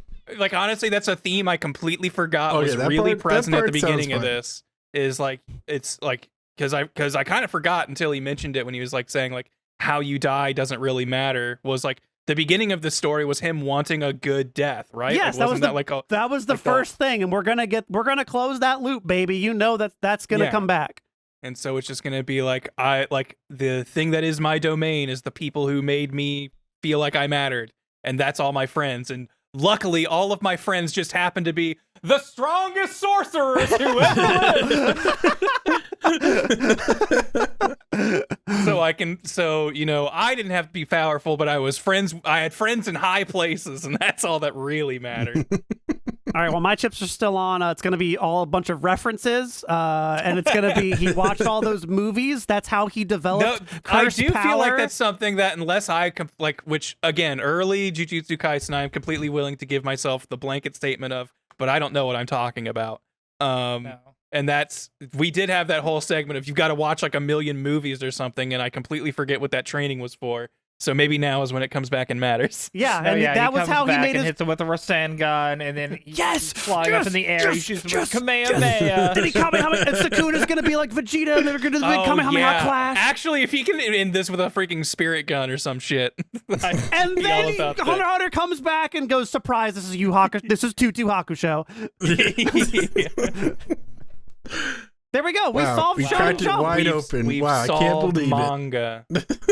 How would you top that? I don't know how you top it. I don't think you can. I was going over my head about this whole bit of, oh, Jesus Christ came down and had sex with female crocodile to make Luffy, and Luffy's reincarnated into Yuji, and that's how he gets the power to beat him.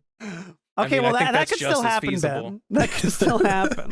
Yeah, that happens in the third to last chapter. What you said happens in the second to last. Okay. Yes. Okay, that makes sense. Yeah, because, we'll open the door, because then Luffy's going to show up, and I'm going to be like, hey, I'm Krillin. Waka waka just yeah. I'm so curious what's going to happen. But here we are. And then now we have 5 chapters left, because I thought I was like, 5 chapters left. Yeah, this fight will end in 5 chapters. No, dog. The whole thing is ending apparently with 5 chapters. That's another thing I wanted to bring up is that for the fan translation, they include the editor notes that yes. that usually it's the editor just saying, "Oh, what a cool battle! This is Exciting interesting." stuff. And, Tune in next time. man, that's crazy and stuff. And for this one, just gonna I think copy image address, and then I'm just gonna. That's not a good way to do it. You're just gonna have to trust me when I say it says, "What does this finger mean?" Next week, the decisive battle in Shijuku reaches its climax. Yes. I assumed that meant and it seems to be right. That means the final chapter of the fight. Yeah, so the fight is ending next week, and then as soon as I saw that, I knew it was just gonna be done. Yeah, this fight is the Sukuna fight is going to end next week. Yes, that's what I'm thinking. And then 4 chapters of cooldown. I don't think it's going to be. I think we have. Okay, here's what we have. I think it's Sukuna fight's over. 4 chapters of cleanup of every other loose thread that we have. We got it, every other little thing going on, and then we have. Is that when one Kenjaku shows up again and goes? Yes, that's when I meant to Kenjaku die. shows up again and does that whole thing. And then we get they have to all team up and prevent the merger. Nobara shows back up in a different body because Nurse Girl brain transferred her. They killed Sugar Guy. They put Sugar Guy's brain in Nobara's body. They kept it in a deep freezer. So he can still use her curse technique, and her curse technique is going to bind Tengen, so they can't use Tengen's ability to do the merger. Okay, Yeah, no, I understood all that. I think Nobara is going to take what's his name? Oh geez. The body Kenjaku was using, our racist sorcerer friend. Geto, yeah. Nobara gets Geto's body, and then Yuta keeps Gojo's body. So they're all still kind of alive still, and they get married. And then they have a baby, and they name him Sukuna, but he's good now. No, it's gonna be Akunus. Yeah, Sukuna backwards. At the very end of their fight, while Nobara is listening in Geto's body, Yuji says, "I wish you could come back as a good guy." And then come back as a good guy next time. Having been dead for a little bit with the ability to talk to God, says, "Can you please make Onikus?" and thus Onikus is born. And that's gonna happen because Yuji's doing the spirit bomb against Kid Buu because he's doing the reference domain. There you go, yeah. And then it's Onikus all the same. is afraid that when he goes to school that he's going to be put in the cursed spirit house. And Yuji says, "Onikus, Gojo, Itadori, you were named after the two bravest men I've ever known." Yeah, and it was too bad you were born after your after every cool guy ever died. And then we just see and he looks at a big statue of Fushiguro. A big memorial statue. And then we just see Arlington National Cemetery or whatever the fuck it's called. Where they just have everybody who died in this fight, and then there's Yuji's grave in the center. See, he's surrounded by his friends. He died surrounded by friends. I think that's basically the best ending. Yeah, I mean we covered it all. That's gonna be every single panel is one of the things we said. Yeah, he says his name is Yuji Skywalker. Hikari versus Arame's fight has been live streamed this whole time with the crows that were filming Gojo's, and that turns into a blockbuster movie. Yeah, everybody loves it and says that was the way better fight, but we won't ever get to see it in the manga. and then look forward to coming to theaters in soon. We'll have the Hikari versus Arame fight animated as the actual Jujutsu Kaisen climax. So so my problem with the real talk, what you kind of actually proposed, do you think there's 4 chapters of cleanup here? Do you think we've got yes? Will you be happy with that? There were 30 of them. I think there's a lot. I feel like though, I don't know if I trust Gege as a writer, as an author at this point, but I don't know if, all right, we have 1 chapter, fight is done. Now we have 4 chapters of just checking in with everybody and going, "Y'all good? Everybody cool?" That seems like a waste of time.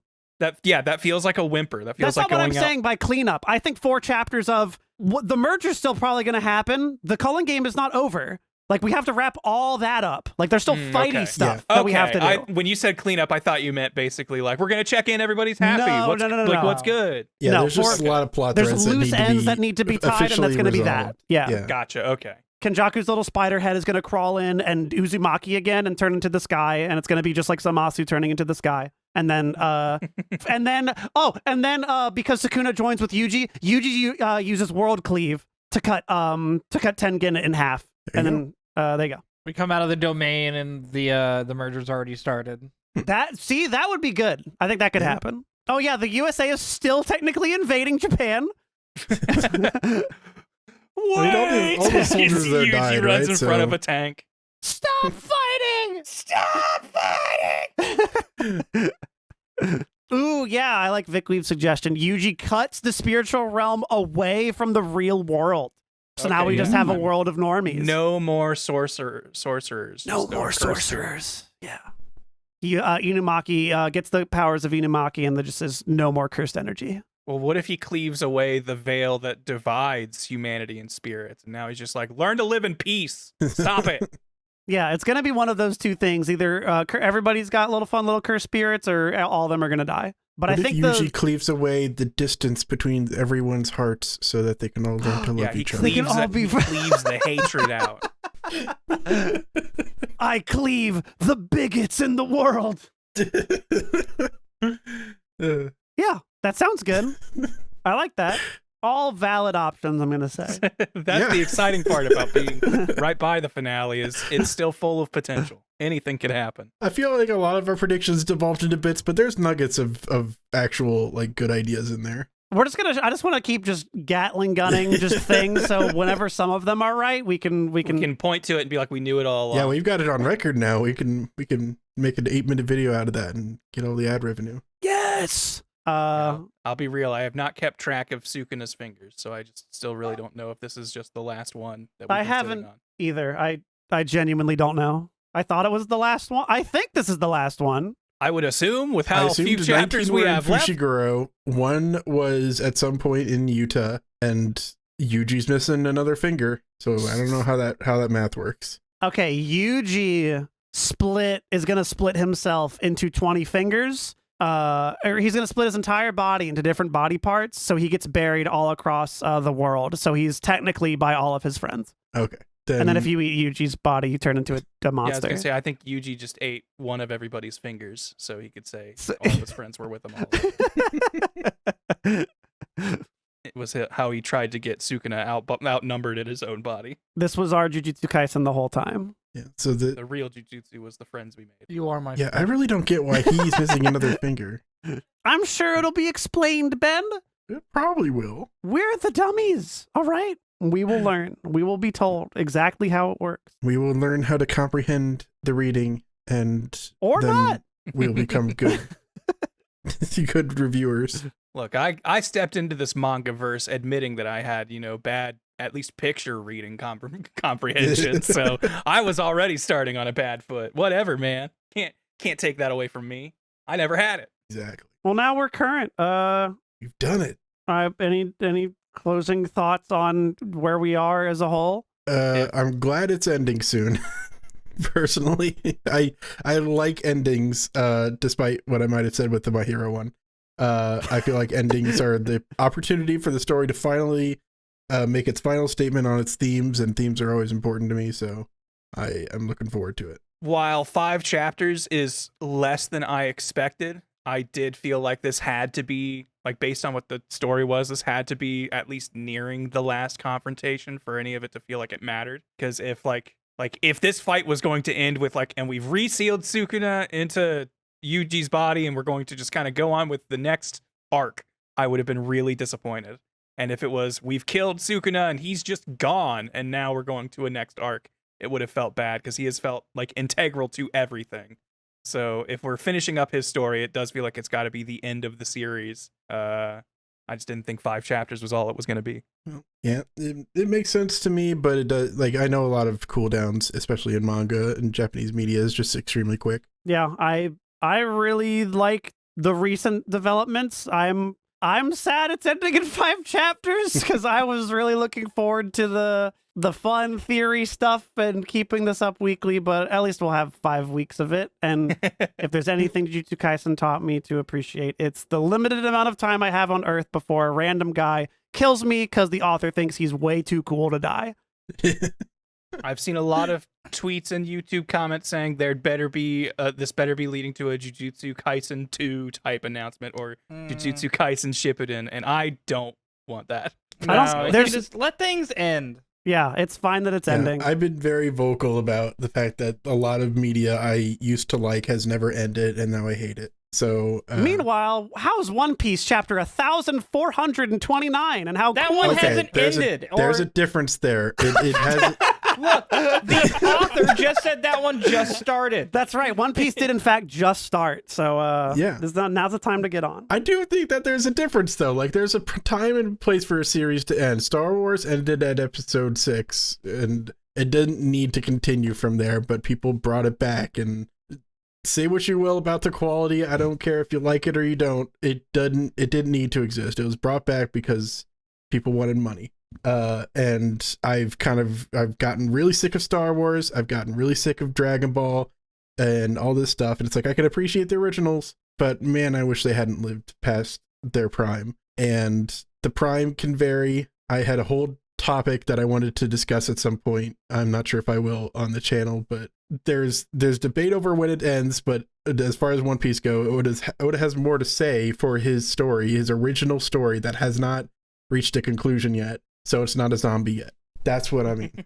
Okay. But Jujutsu Kaisen's ending. It hasn't overstayed its welcome yet. It hasn't existed for the sake of money beyond its original story idea. Actually, everybody knows Gege wanted it to end at the At watching Titanic. Come on.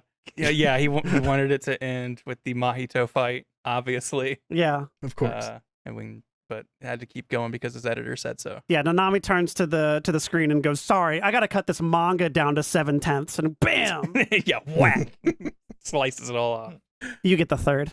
What about you, Tyler? We haven't heard what your thoughts are on the ending. I think it's I've enjoyed this last fight with Sukuna a lot more than I did All for One wrap up. Although Okay, I that's did fair. think I don't know. The artwork for My Hero, there was some imagery there that was really cool near the end, but that's not here. Oh, yeah, I'm glad it's ending soon.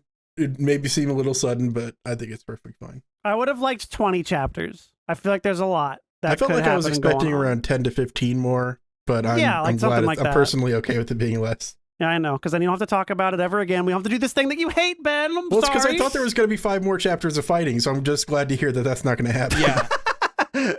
Yeah, I kept thinking there was going to be 5 more chapters of this fight until we did our sleuth work and realized, no, it's the story. Yeah, I'm excited. I'm very curious to see where it goes. And like the last, like the Yuji like city chapter thing, doing a lot of legwork, like in retrospect for me, I think a lot of that's going to happen with its ending too, where like a good ending will make a bunch of bad middle stuff worth it.